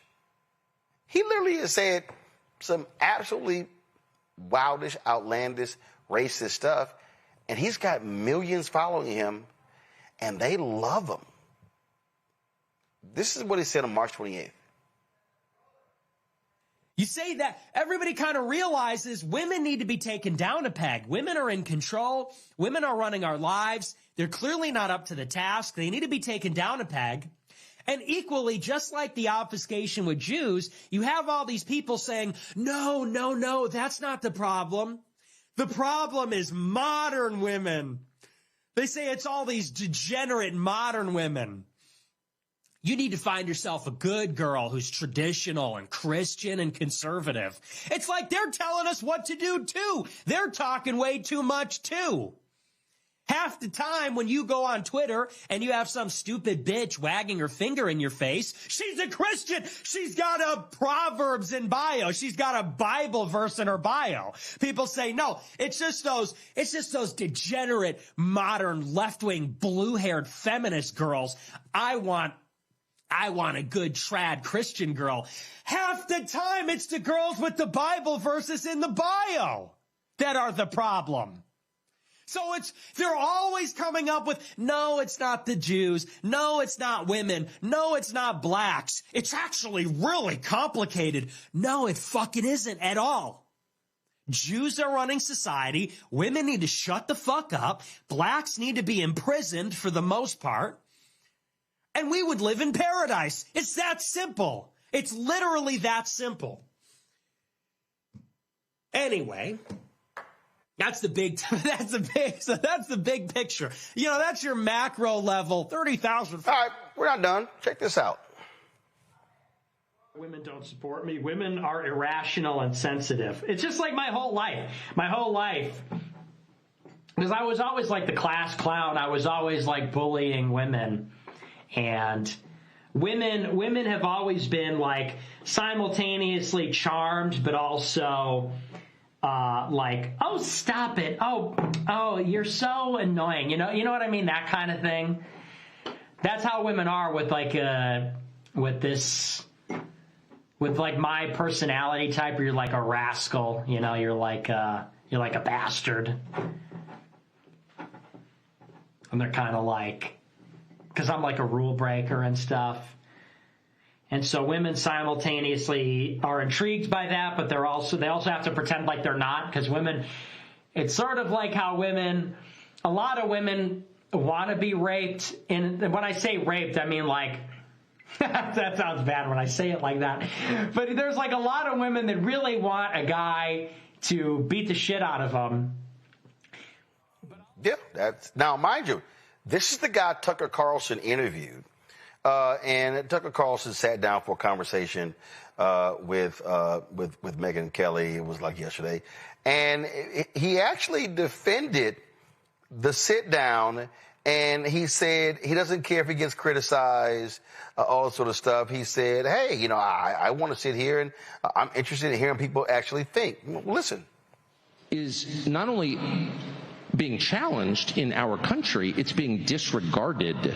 It's disregarded in DEI. It's disregarded in affirmative action. Identity politics is a refutation of that idea. We are awarding some people something because of how they were born and hurting others for the same reason. That is anti-Western. So the Heritage Foundation CEO said that, Nick Fuentes should be a part of the conservative movement. Boy, they've had folks resign, staffers are all pissed off. Here's the thing here, Candace, that let's just be honest. Nick Fuentes and his following, his millions of followers, just like Charlie Kirk's millions of followers, that's the Republican Party. That's their voters. They need those racist, angry white men. That's the Richard Spencers of the world. That's the Stephen Millers of the world. That's literally their party. So the fact that the Heritage Foundation CEO said, yeah, we need Nick Fuentes as a part of the conservative movement, he's saying we need those young racist bastards. There's so much to say, but yet I want to say so little because that actually gives him more of a platform. And listen, this is someone who hasn't even been on Fox. So the fact that Tucker Carlson had him, and the fact that Tucker was removed from Fox, we know that he too is trying to get the numbers. He too is trying to get people who are voting for him in a sense, because they want to see him continue and be successful. But Nick Fuentes reminds me of, let me not contextualize it too much, but I know folks who are like him, and that, when you talk about money so much, it means you don't have money. When you talk about girls that much, it means that you don't have a girl. So the fact that he is talking about not, empowering women and talking about women wanting to be raped, he's talking about the fact that they have the power to say no because they've probably been saying no to him his whole life. And that's the problem in and about this. So instead of doing a lot of self-reflecting, what he does is he goes online and he gets other alienated men mostly in order to agree with him so that they have something to talk about, because they can't talk about what they really want to talk about, which is that, Roland, these type of guys, they really want a girlfriend. And they've never really had one. And I know that's very simplistic, but at the end of the day, right, you speak to a lot of men in this age group, that's what they want. So the fact that, we're even talking about it, yes, it's the news, but I hate doing No. The reason I think we have to talk about it because, again, Michael, just listen to some of this. This is literally Megyn Kelly and Tucker Carlson essentially saying that, Fuentes, he ain't so bad.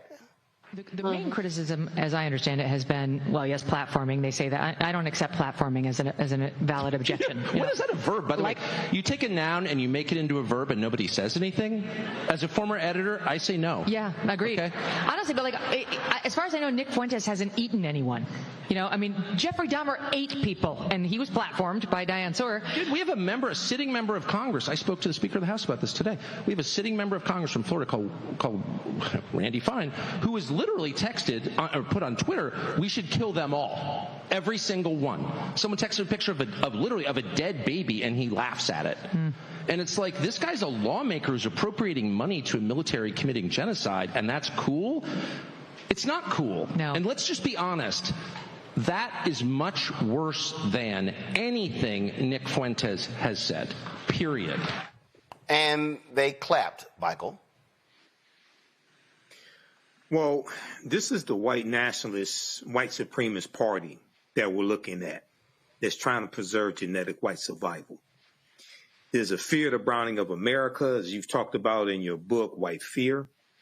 And the mask has been pulled off of these white supremacist, white nationalists. So about 10 years ago, the views of Nick Fuentes would have been denounced by those in the Republican Party, by leadership in the Republican Party, things like that 10, 12 years ago or so. They would have been looked at as fringe ideology. The John Birch Society, the John Birch Society of the 1960s, yeah. Yeah. Today is more mainstream ideology in the Republican Party, so much so that Kevin Roberts, president of the Heritage Foundation, which is the same organization that put out Project 2025, is defending Tucker Carlson, platforming Nick Fuentes, interviewing him. And let's remember, Nick Fuentes is the same guy that went meet with Donald Trump in the first term with Kanye West. Yeah, had dinner at Mar-a-Lago with had lunch with Kanye and Trump at Mar-a-Lago. Yep, go ahead.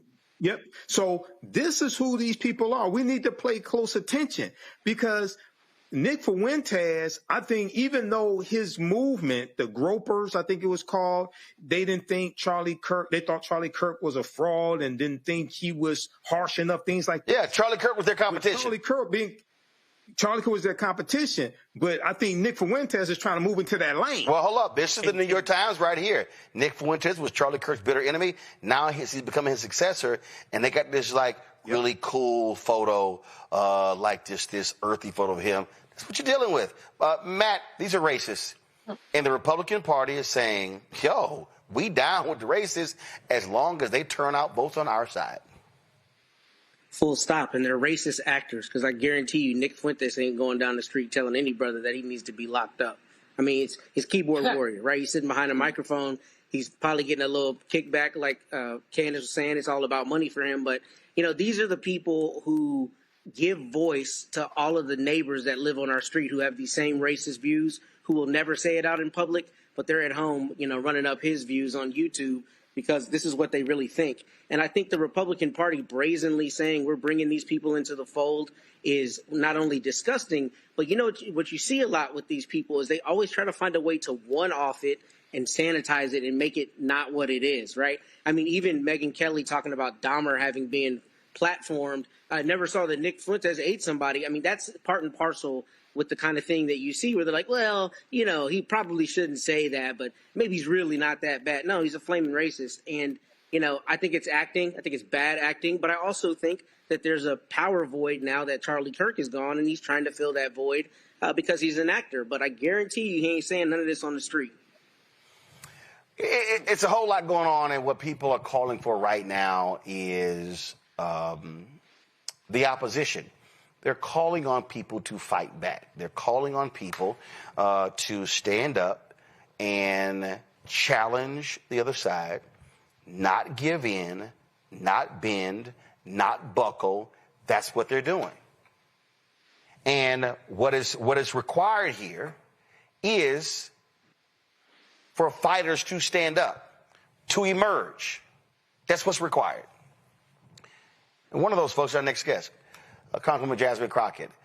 She joins us right now. Congresswoman Crockett, you heard the conversation we were just having, and this is just a moment we're in where, look, folk can't be sitting on the sidelines going, well, so-and-so's not too bad, whatever. We see the attacks on women, black women, people of color, all sorts of people. The right wing is losing their mind because of what happened on Tuesday. I mean, they just going crazy. They've been calling you ghetto, every name, everything, how you talking, everything. They don't care. The reality is the norms of politics that were there for so long are gone. Donald Trump has said, y'all don't worry about any of that. Say and do whatever you want because I got you. Yeah, you're so right. It's interesting.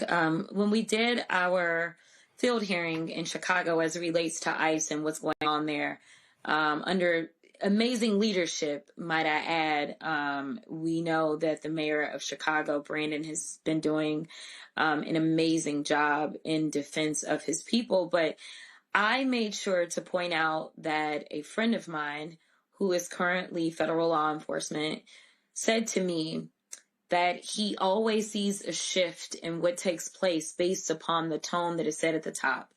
So yes, we have a thug and a criminal who is a criminal more so because of his mindset. He obviously has convictions to go along with that, but it's more so his mind, right? There are people plenty of times that have gotten into trouble, but it was out of necessity, which we are going to see a spike in crime as this administration is saying, do not feed people. When it comes to survival, people will survive, right? And so we are going to see these things, even though he claims to be about that life. But nevertheless, he has set a tone. He has set a tone that is disrespectful. He has set a tone that is completely ignoring the people that put him into office. And there is no coof about him, so to speak, right? And so you can sit there as prim and proper as you want to be and get steamrolled, or you can meet his energy and recognize that, like, you're not going to be the one to be played with, right? And you can fight back. And I think one of the reasons that he usually can't keep my name out of his mouth is because he is threatened with my ability to communicate. He understands that when I speak, I just speak very plainly, which allows me to communicate to the masses, which a lot of my colleagues don't necessarily. Let me be real clear, Congresswoman.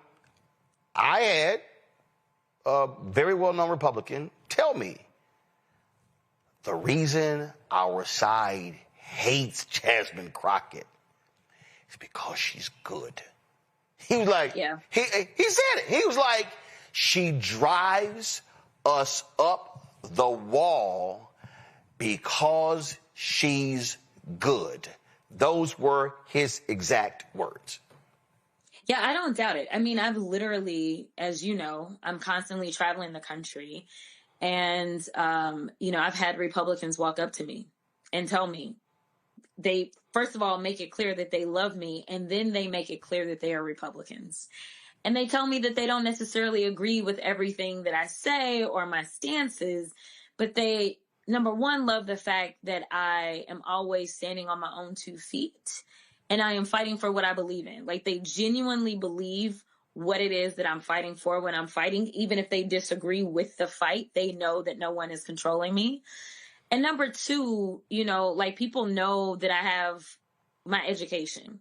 So I don't feel like I necessarily need to sit down and have an SAT conversation with everybody because I don't really know that that's most effective. Well, then again, Congresswoman Jasmine Crockett, you got that guy from Louisiana, John Kennedy, with that fake ass accent. I mean, there's actual video of him talking and there is no country twang whatsoever.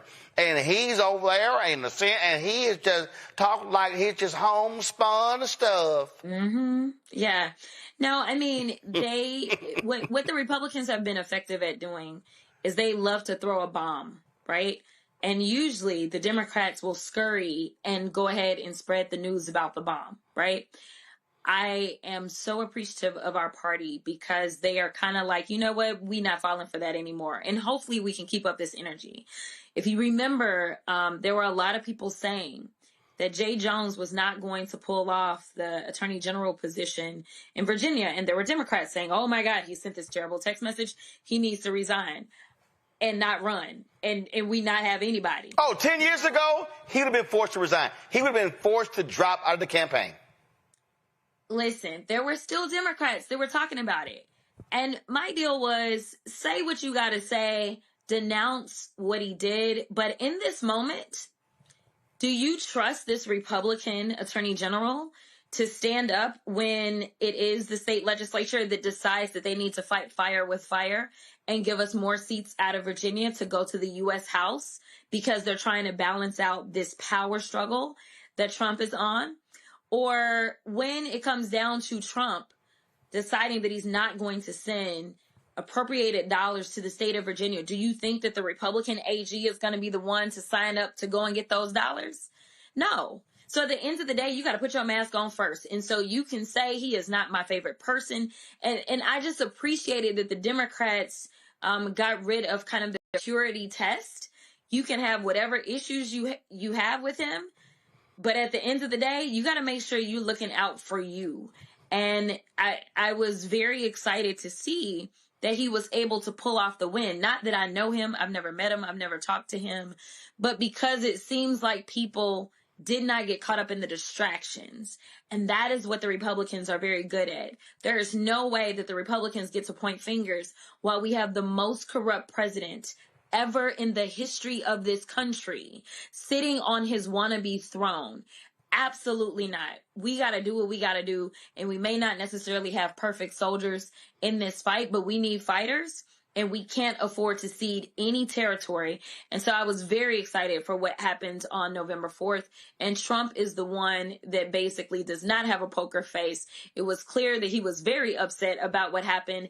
And Mike Johnson just stood up and lied and said, oh, no. It was just in all the blue places. That's all it was. It's what we expected. And it's like, bro, there's a Republican governor that just got, I mean, obviously they only run for one term in Virginia, but like, the numbers were crazy. Spamberger was up by 14 points or something. And we know that the last time they went for Youngkin. So, I mean, this wasn't just, and obviously no conversation about Mississippi, no conversation about what Georgia did, right? They all should be nervous and they all should be kind of looking at Trump and saying, bro, it's time for us to get back to work. So come to the table. You're going to have to negotiate some of this. Otherwise, I am telling you right now, that blue wave that we saw is going to be a tsunami come the midterms. Speaking of that, obviously we have the racist gerrymander in Texas wiping out your seat, that of also one of the seats in Houston, a total of 5. You have to make a decision. Your name has been thrown out left and right about the United States Senate. Your name is popping up in polls and stories and whatever. How much time you got to make a decision whether you run for Congress or try for that U.S. Senate? Yeah, so I am running out of time, to be clear. Texas has one of the earliest primaries. And so our filing actually will begin in just a few days, and the filing period is going to close on December 8th. I fully anticipate that I won't announce what I'm doing until December 8th, to be perfectly honest. You're right. There's been so many independent polls that have been done. We just saw one that came out this week where the case was made that there needs to be a multicultural coalition that is built in order to win. And so when you look at what it took for Spamberger to win, what it took for Mikey Sherrill to win, it all was kind of these multicultural coalitions. And based upon my performance, specifically with people of color, not necessarily saying that I'm performing bad with, Anglos, but specifically with how well I perform with people of color, the argument was made that I'm best situated, as well as the fact that I've been kind of making this argument that name ID wise, my name ID is significantly higher than any candidate that we've ever put up to run statewide. We always put up someone who has a great resume, But I think that our party has been very afraid of giving the Republicans too much time to beat up on somebody. And I got news for them. They've been beating up on me for a very long time. So I don't even know. I mean, they didn't came up with some other BS drama. I'm just like, this is just a normal day for me, right? Like, I don't get distracted. And I think because they have consistently tried to beat up on me, running crazy stories on Newsmax, running crazy stories on Fox, that kind of stuff, I think that it makes it to where it's more background noise at this point, right? Instead of something that anybody would pay attention to, because it's the same old, same old. And so I think that we have invested a lot in kind of a blank slate, somebody that hopefully they can't tear down. And I also think the Democrats have really taken a lot of time to say we want to go after the crossover instead of going after our base. And so it's a matter of difference in style. I believe that I have a lot of base to get to that we could bring out so that we could expand the electorate in Texas. So often people say, well, it doesn't matter anyway. I'm not going to go vote because it's just going to be a Republican. But I remember a time in which a lot of people in this country never thought we would see a black president. And I remember that people were hopeful. They weren't necessarily believing, but they were hopeful, right? And it is my hope that I can instill that we deserve better in the state of Texas and that we deserve a U.S. senator that is Texas tough, but always is going to put all of Texas first. And so, we'll see. I don't plan to go out here on a dummy mission for sure. So all I can say is that independent polls make it clear that there's a path for me. The candidate that the Republicans want to run away from is only 1 point ahead of me in a head-to-head, which is well within the margin of error of any poll. And that's been in multiple polls where Ken Paxton is only outpacing me by a point without me ever spending one statewide dollar. But if I can't get people excited or motivated in ways that we've never seen in Texas, then I will absolutely be running for a House seat. I don't know which House seat. We're still waiting on the court. We are anticipating getting a court order within the next day or so because we are about to enter filing and people have to know what the district looks like. So if our numbers don't come back, which they are working through that right now, to be something that I feel like we can jump off on, then I won't. I will stay in the House. Otherwise, it's go big or go home. So if you run, which one of those comfortable shoes are you going to wear behind you? Because you're going to have to be hitting a lot of pavement with 254 counties in Texas. My J's aren't behind me, but it'll be some J's, that's for sure. So you're going to have some comfortable shoes. Because it's a whole lot of ground to cover in Texas if you run statewide. Yeah, it is. People underestimate really how big Texas is. It is in the literal land mass. We are huge. But also, we're a state of over 30 million people. So it's a lot. And we have some of the most expensive media markets in this country. But, one of the things that I did that people didn't really realize, and it's just because I believe in good people getting into office, is when I was in the state house, I was helping out people that were running for office all over the place. And by the time I decided I was going to run for the U.S. House, there were so many elected officials that were willing to support me and come out really quickly and early because they were like, you had our back. And as it turns out, I had expanded my territory. Well, I've done that a little bit more quietly, for sure, consistently. And then there's some races that I'm big and loud about, such as Christian Menifee down in the special election in Houston for the old Sylvester Turner, the old Sheila Jackson Lee, the old Barbara Jordan seat, old Mickey Leland seat, Craig Washington seat. So historic seat. So I've been out front with him, but there are other people that I have helped out, whether it was mayoral races or state house races and things like that. And people just don't forget. And that's been all over the state. So I think that will serve me well if we decide to run statewide, because we have people that already have their own machines kind of together that allow them to be elected. And I would imagine that they would be helpful in making sure that I could tap into their machines as well. Well, if Colin Allred could raise $90 million last year against Senator Ted Cruz, of course, he's in this race as well. I think if you decide to run, $100 million ain't going to be a problem. I don't know if I would say ain't going to be a problem. I don't think, hey. We will hustle. We will fight. I'm saying it right now. Congresswoman Jasmine Crockett, if you run for United States Senate, you're going to raise more than $100 million. I'm putting that marker on the table right now.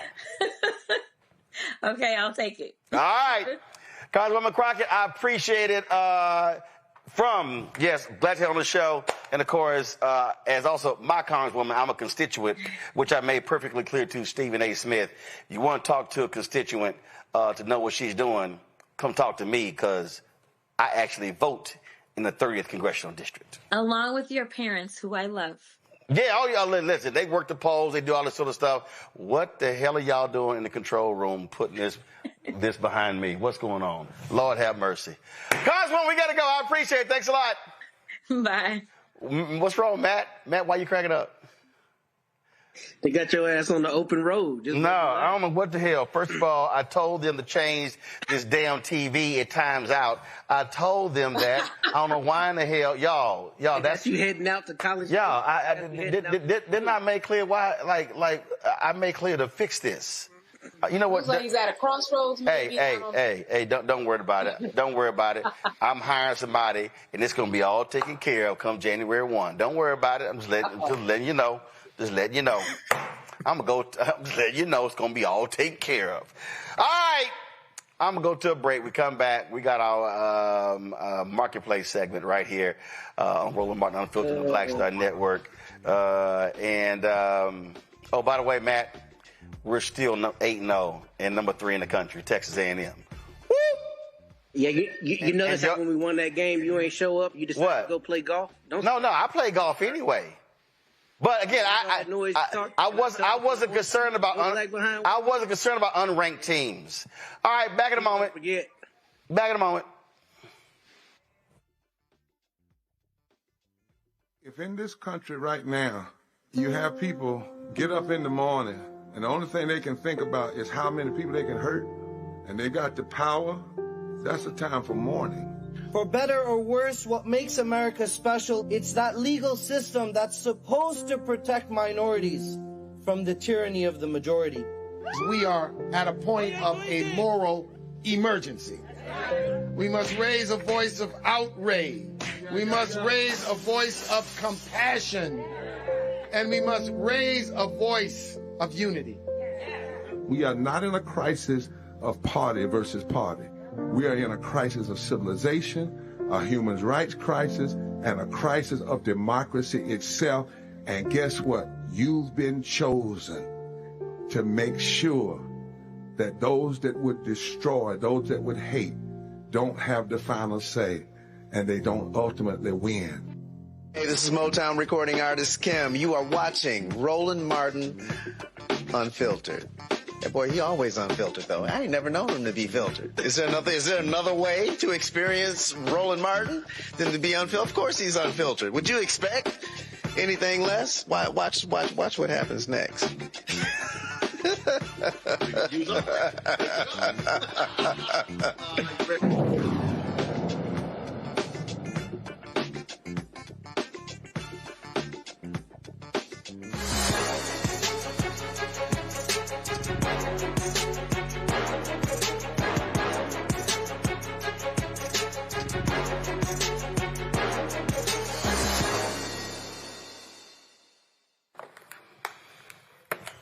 Folks, we're near the holiday season, and we're here to help you find that perfect gift.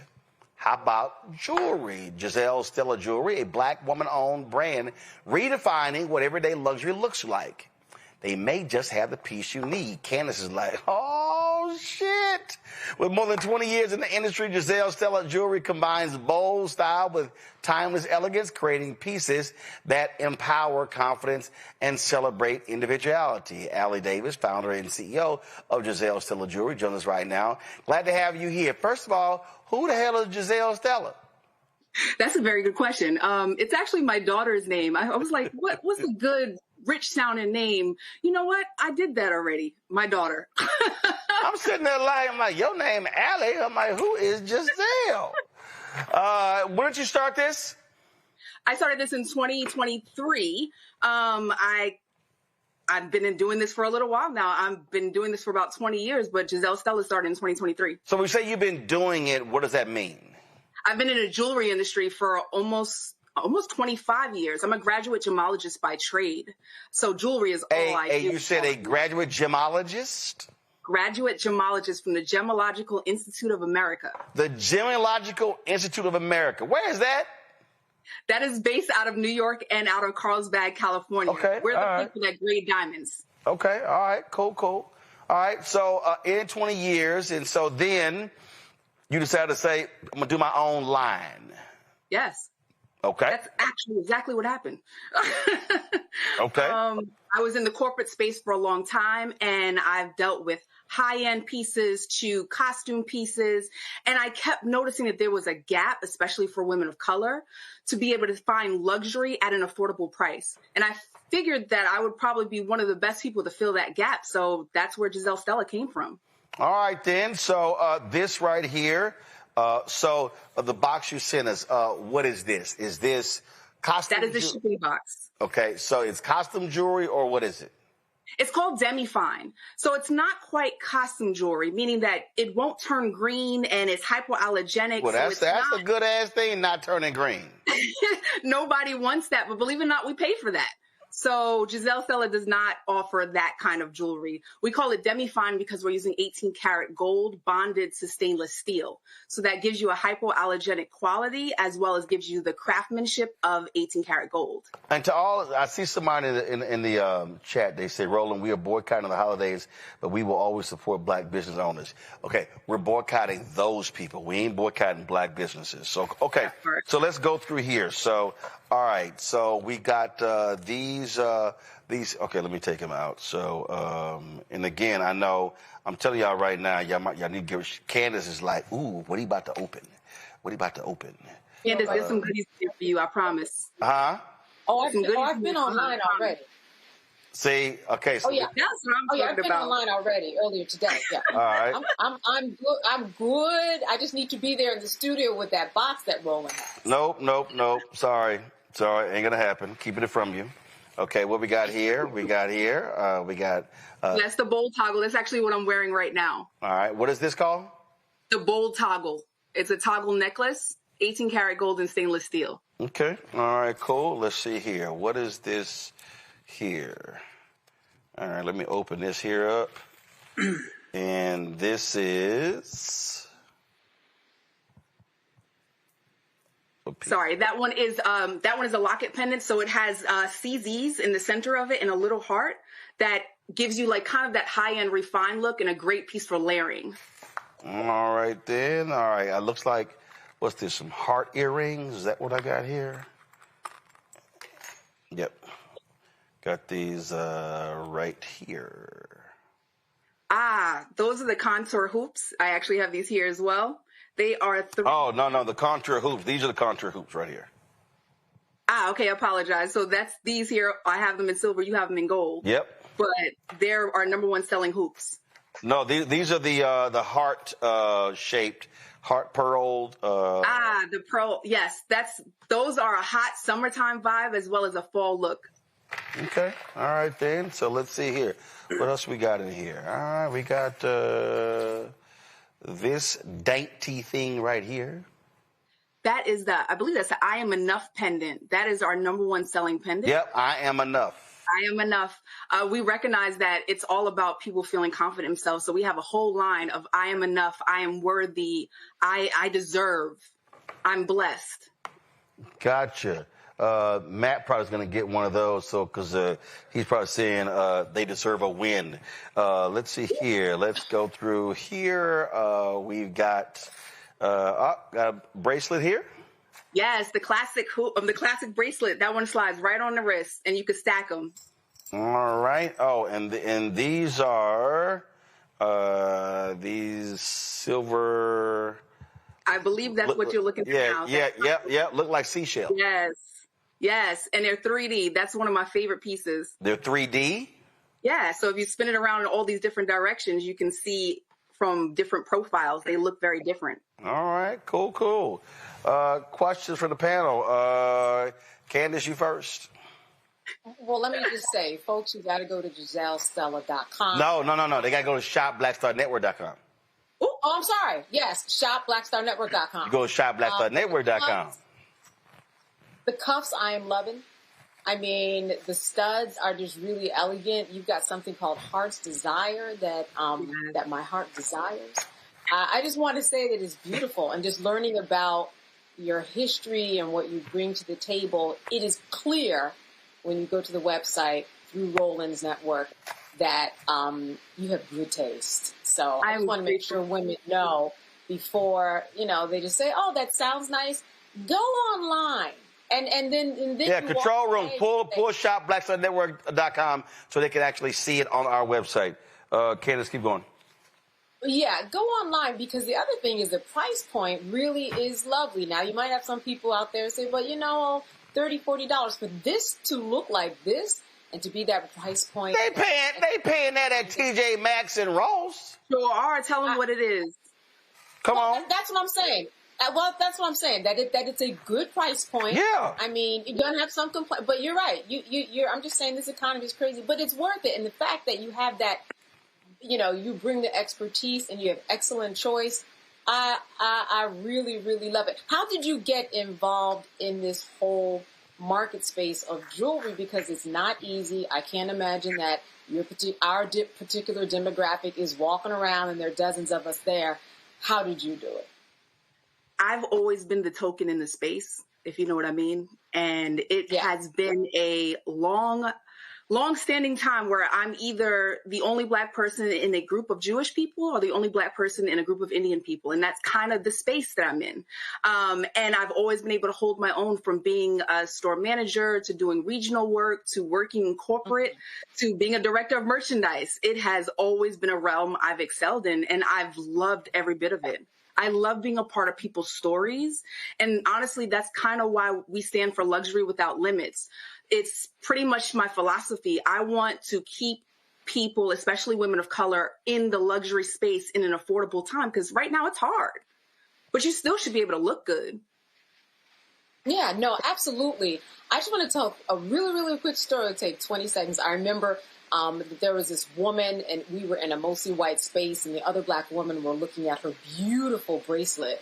And that bracelet, they talked about it so much that this statement piece, it said a lot about her that they bought into immediately. People really do notice jewelry. I have seen it, and if you have that one statement piece that you get or two or three off your website, trust me, people respond. I've seen people go crazy and think just beautiful things about a person just because of the statement piece that they have. Absolutely. And you know how we are. It's like, ooh, girl, earrings. Ooh, girl, necklace. Right. So those statement pieces definitely capture the eye. And if there's no reason we can't own a few nice pieces, if not more. So why can't we make it affordable, and why can't we make it something that it can be to the masses and still look good and still be quality? Exactly. Beautiful. Michael? All right. Okay, Allie, I'm on your website, and under new arrivals, I see your prestige poodle necklace and prestige poodle earrings, and that looks like it's in blue and gold. It's like something for a sister of Sigma Gamma Rho sorority incorporated. All day long. So my girlfriend's an AKA. Do you have anything in pink and green? I do not. Okay.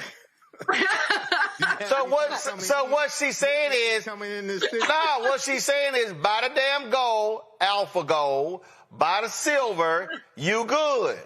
AKAs don't only wear pink and green, Michael. That part. But believe it or not, Michael, the reason I have that Prestige Poodle collection was actually a fundraiser. So I'm all about giving community service, giving back to the community. So we did the Prestige Poodle fundraiser for a chapter of Sigma Gamma Rho Sorority Incorporated that was able to pour back into the community. So they actually were able to earn $1,022 actually from that fundraiser. Okay, good. Matt. Without Roland's input. First of all, ain't no segment if I ain't got no input. Let's just be real clear. So, Matt sitting here wearing a shirt with quite a handsome gentleman on it. And so you damn right I'm King Petty. Go ahead with your little question. Wow. Is you finished or is you done, Roland? Here's the question I had. Is what have you found to be the response to partnering with the other entrepreneurs through Shop Red Bag? I thought that was really like a dope partnership. And I'm assuming what's happening is you have a lot of cross-pollination where people are buying from you, then they're buying from a sister who's selling clothing, and then buying, maybe skincare products or whatever else. But what does that partnership look like? What was the genesis of that? And, what is it looking like these days? Sure. So Adrian from Sisters Media reached out to me and was like, hey, I think your brand would look really good on Shop Red Bag. And I was like, thank you. We had a great dialogue and we started there. And from the cross-pollination of like the I Am Enough necklace to match up with, a dope top or a nice blazer has been a really good combo. So I'm seeing really good feedback when it comes to getting pieces that are simplistic and elegant and speaks to that person as an individual. Can I just jump in right quick? Yeah, go ahead. Real quick. I just wanted, because I know you got some, Jones and all that stuff to do with Matt. But quickly, I know that, I just want to make sure that people understood that before when I was making reference to the price, I was trying to say it was a good price. Yeah. Overall. Yeah, but first of all, listen, it's okay to say affordable. I mean, the bottom line is, as Allie made, you got high-end jewelry, you have less expensive jewelry. The bottom line is it's affordable. At the end of the day, if you want to move product, listen, you're either going to have very expensive, small customer base, but they're going to, but a high profit margin, or you want to move product to have affordable jewelry. And the key, Allie, I want you to talk about that is affordable quality jewelry, because again, listen, I mean, I don't do jewelry, but I've dealt with enough women in jewelry, and so, I got 3 sisters, a mama, I got 9 nieces. Absolutely right. So hell, I got a wife. I kind of know about jewelry, and so quality jewelry is important. It's not cheap. That is well crafted. That good materials that last. That's it. That is it. That is a summation of it. A quick story. My mother-in-law went to Dubai with some pieces, and she was like, I swim in the water, and I did the salt and the blah blah blah. And she came back and she's like, it didn't turn green, and I'm like, that's the point. Right? Like, that is the point, to be able to have pieces that you could wear that is of high quality that you didn't have to. Now, Allie, that ain't what you said. You were like, hell yeah, my shit didn't turn green. I'm like, how okay. Now, come on. Now, I don't know how you speak to your mother-in-law, but I don't speak to my mother-in-law like that. If I had a jewelry business and said, oh, this didn't turn green, I'm like, what the hell you think it didn't turn? You damn right, my shit didn't turn green. And it better not. Because we test too many things for it to turn green. I work too hard to make sure that this product is worth putting it on the site. And if it doesn't work, then I won't work with it. My daddy always texted me during the show, so he's like, what she got for men? That's literally the text. I have a few pieces for men. So I have some chains, some bracelets. Tell him to check out the Dragon Cuban. I think he might enjoy that. Gotcha. Well, see, I normally don't wear any jewelry except rings, as I'm sure Michael can see this alpha ring right here. I'm sure. Yeah, a little alpha ring. No, I don't think this little, son. I don't think this little.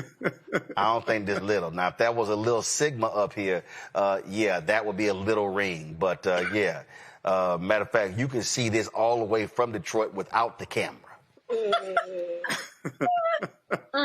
Right, and more than likely, with my Texas Aggies handle their business, we're gonna probably have rings larger than this. Matt team won't, but it's all good. All right, Allie. So here's the deal. So I'm texting the folks, and so that was a glitch. And so the items from Giselle Stella Jewelry will be on shopblackstarnetwork.com. So there was a slight glitch with the upload, and so I'm texting them right now. So check back on the site in about 10 minutes. You'll see the products on there. Again, it's Giselle Stella Jewelry. Fantastic items. Allie, we appreciate you being on the show. Thanks a lot.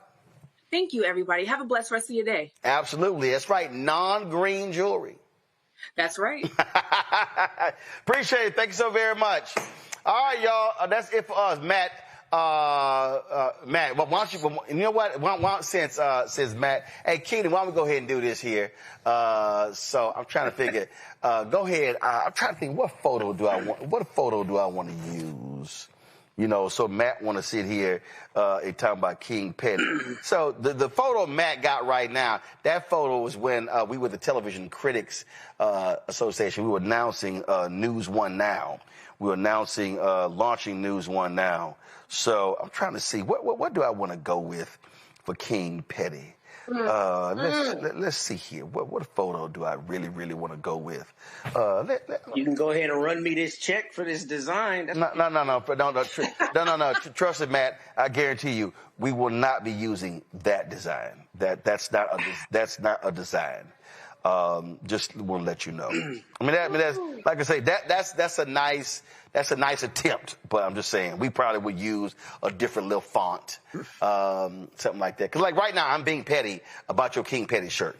It's not working though. It ain't working. No, it is working. You can go ahead and close this segment out. It is working. No.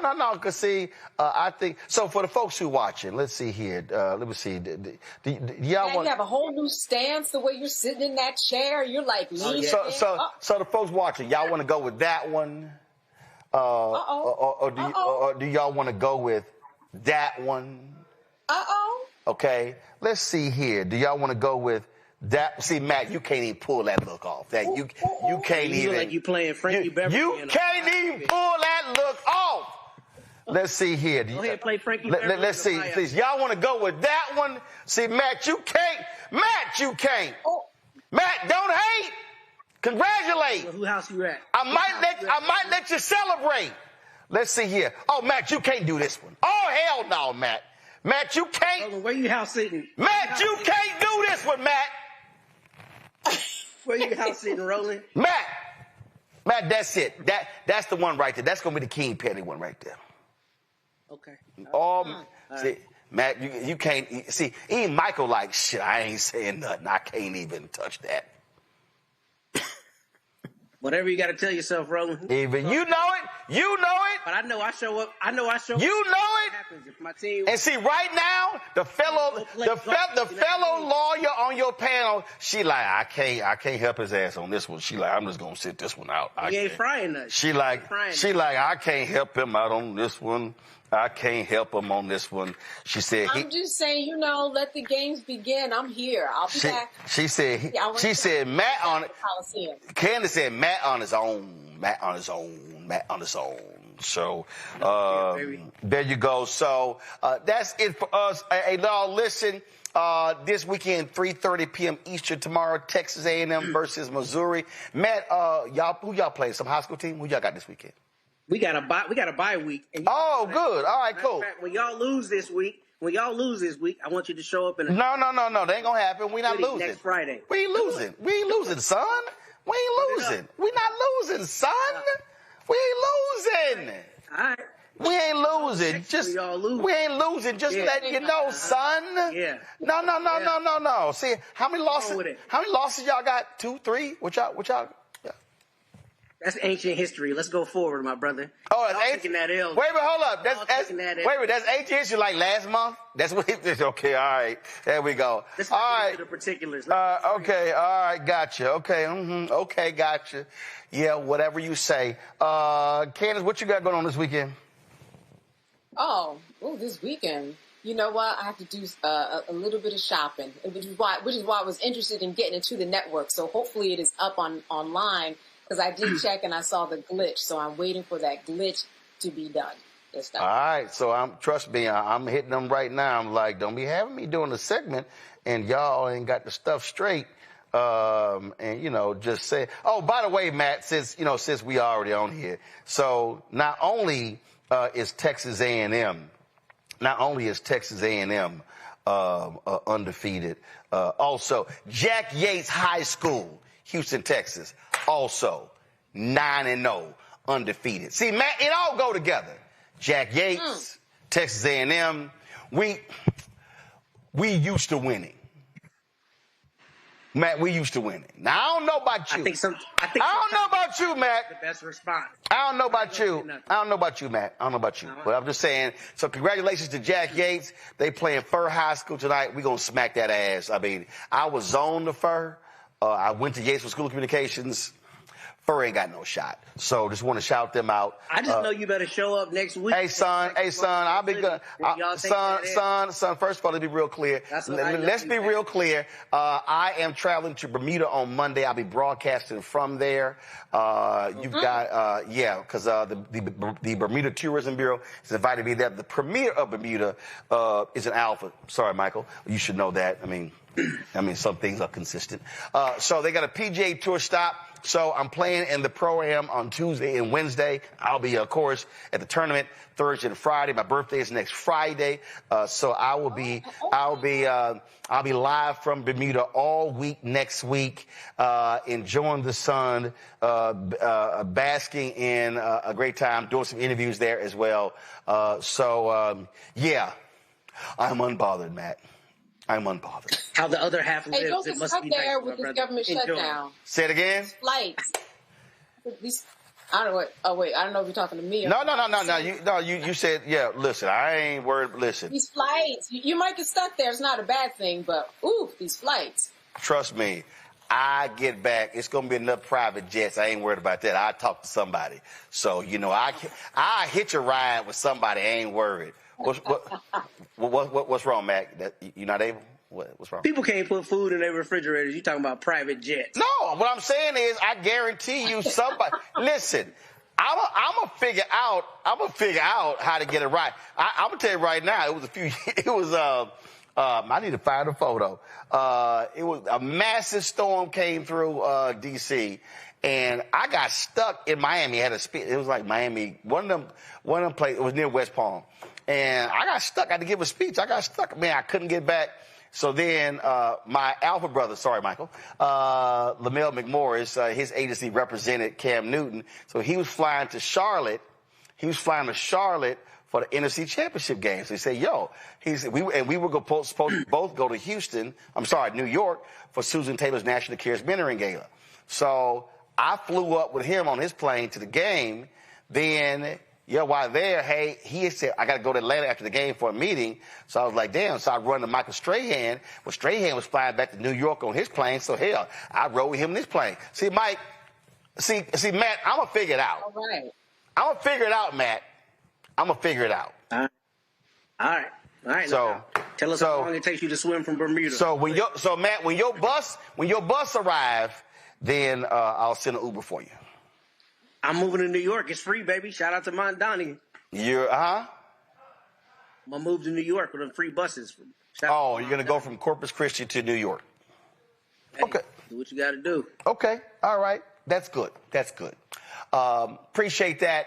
Again, cute shirt. But Matt, I know you ain't never wore a Howard shirt. How did you go to Howard? Like, you ain't never wore a Howard shirt on the show. You've worn Longhorn stuff. You ain't never repped Howard. I got an intern in there from Howard. He finds that insulting, embarrassing. He told me, he said, I'm greatly disappointed in my fellow Bison. He said that, he told me, he said he has the audacity, the unmitigated gall. Okay, this is what Logan said. Logan said, Mason. Go ahead and bring my accuser. He said he has the audacity, the unmitigated gall to come on a black show wearing them ugly ass orange colors, and not one flashing his little horns. He said not one time has he repped the bison, the Howard Bison on the show. And I said, show I went to school with. I said, Logan, you brought people on this show. Yeah, no. But you worn. First of all, you brought your ass on here with an orange suit. Yeah, and it was fly too. You ain't never even. You was running from this. Hey, Logan, what's y'all colors? Blue, red, white, and blue. He ain't never wore a red, white, and blue suit. Are you done? I'm just saying. Are you not proud of your alma mater, Matt? Extremely proud. Extremely.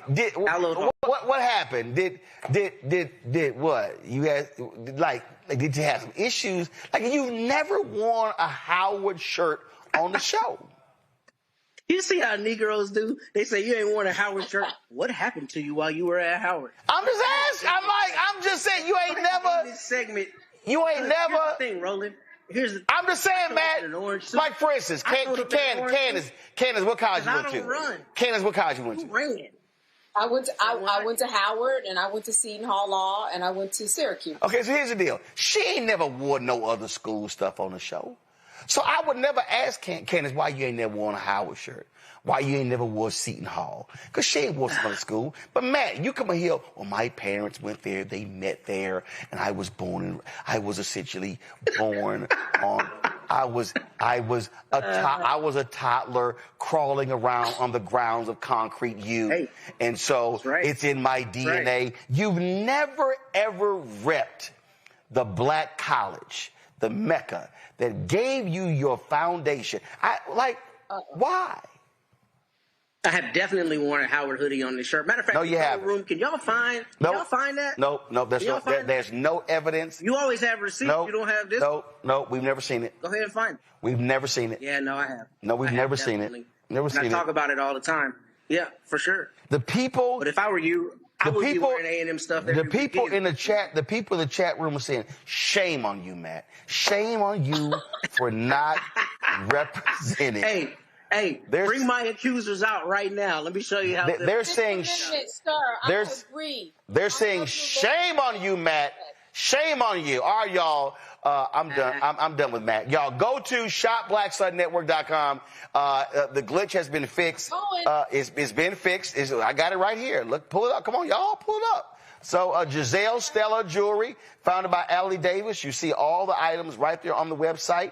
And you see the bracelet, the earrings. You see all of that. We talked about even one of these. We didn't show these Karina earrings. I mean, those are cool. So check those out. So go to shopblackstardnetwork.com. All right, y'all, that's it. So let me thank Candace. Let me thank Michael. And let me thank that Howard hater, Matt. Matt, Matt, you should go meditate. You should go pray. And you should resolve. You should go take a nap. Matt, I'm really under your skin tonight. Matt, you should go resolve whatever issues you have. And next week, at least have the decency. Logan is like, please, can the man please at least represent our alma mater at least one time? Matt, I am just the messenger. Talk to me about that hostile work environment. Matt, I am just the messenger. I am just the messenger from poor, frustrated, sullen Logan. All right. I appreciate it. I'll let y'all later. Folks, if y'all want to support Rolling Martin Unfiltered, join our Bring the Funk fan club. You want to give me a cash out, use the Stripe QR code to see it right here, bottom left-hand corner. That's also for credit cards. PayPal's R Martin Unfiltered, Venmo RM Unfiltered, Zelle. Rolling at RolandSmart.com, rolling at RolandMartinUnfiltered.com. Check some money order, make it payable to Roland Martin Unfiltered, P.O. Box 57196, Washington, D.C. 2037-0196. Download the Black Star Network app, Apple phone, Android phone, Apple TV, Android TV, Roku, Amazon Fire TV, Xbox One, Samsung Smart TV. Also, if you want the website, app.blackstarnetwork.com, app.blackstarnetwork.com. And so please check that out. Also, folks, you want my book, White Fear, How the Browning of America is Making White Folks Lose Their Minds, available at bookstores nationwide. Be sure to check that out as well. If you want to go to, first of all, if you want to get our Roland Martin Unfiltered swag, go to shopblackstarnetwork.com. If you go to the website, you'll see in our marketplace, you're going to see our collection right here. That's right, our shirts. Come on, go to my iPad. Not the right kind of black. It's right, Black on Media Matters. MAGA chose between woke or broke. They chose broke. You got our T-shirts. Hashtag Team Whip That Ass of our Montgomery chair. We got mugs and we got pillows and all kind of different stuff. Hoodies, you name it, we got it. And so go there as well. If you also want to support our black-owned businesses like Giselle Stiller Jewelry, go to shopblackstarnetwork.com. You'll see all the products. Everything you see to my left over here, HBCU shirts, our car solution, relishes and sauces and skincare stuff, man. We got all black crossword puzzles, everything blackity black. Go to shopblackstarnetwork.com, shopblackstarnetwork.com, and check it out. And I told y'all, we were making changes to our web. First of all, yes, get the app, Fanbase. Download the app, Fanbase, and if you want to invest, go to startengine.com/Fanbase. I told y'all if y'all want to, that I was making some changes to blackstarnetwork.com. When you went to the site before, what you would do is you would actually just see access to the app. So we changed that. We work with a black-owned company out of Los Angeles called Quantity. They redid our website. So this is what it looks like. You go to blackstarnetwork.com. No, my iPad. No, my iPad. This is what it looks like. So when you go to blackstarnetwork.com, you see, these are, of course, the segment, but now, a lot of people, necessarily not watching the video, so you take this here. If you want this, this is the transcript of my conversation, my interview with Democrat leader Hakeem Jeffries. We're going to have columns on here. We're going to have originally written stories on here as well. We have all of this on here. Also, and let's see here, we got our donate button up here. I need to have them fix that because I told them I did one just at the bottom. So we're working on that. It literally just went live.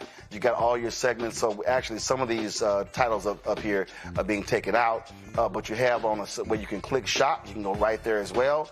We need to add some stuff to it. Add my books, those products to the website as well. So literally, so this new version of BlackStarNetwork.com is live. And so we got some new stuff coming down the pipeline. I told y'all, making some new hires. We got some new shows.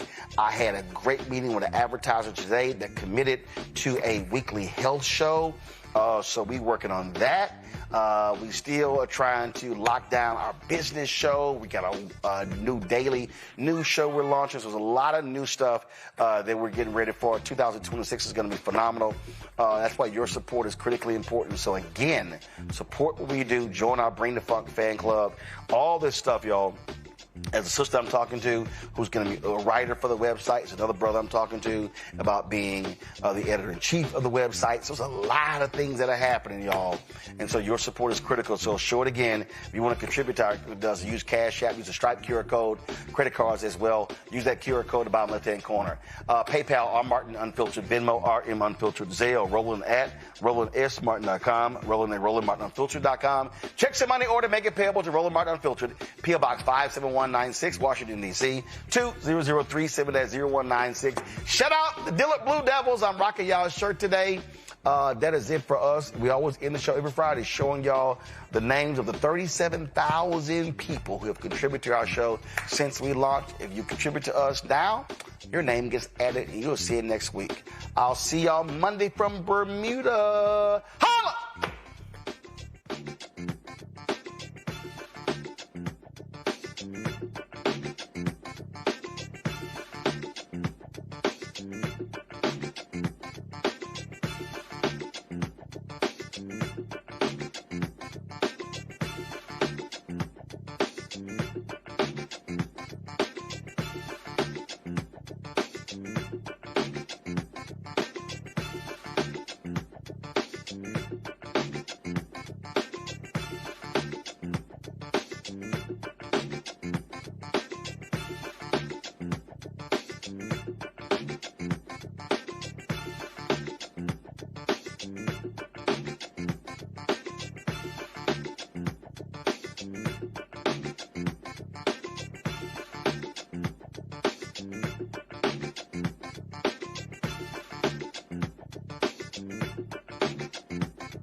Bye.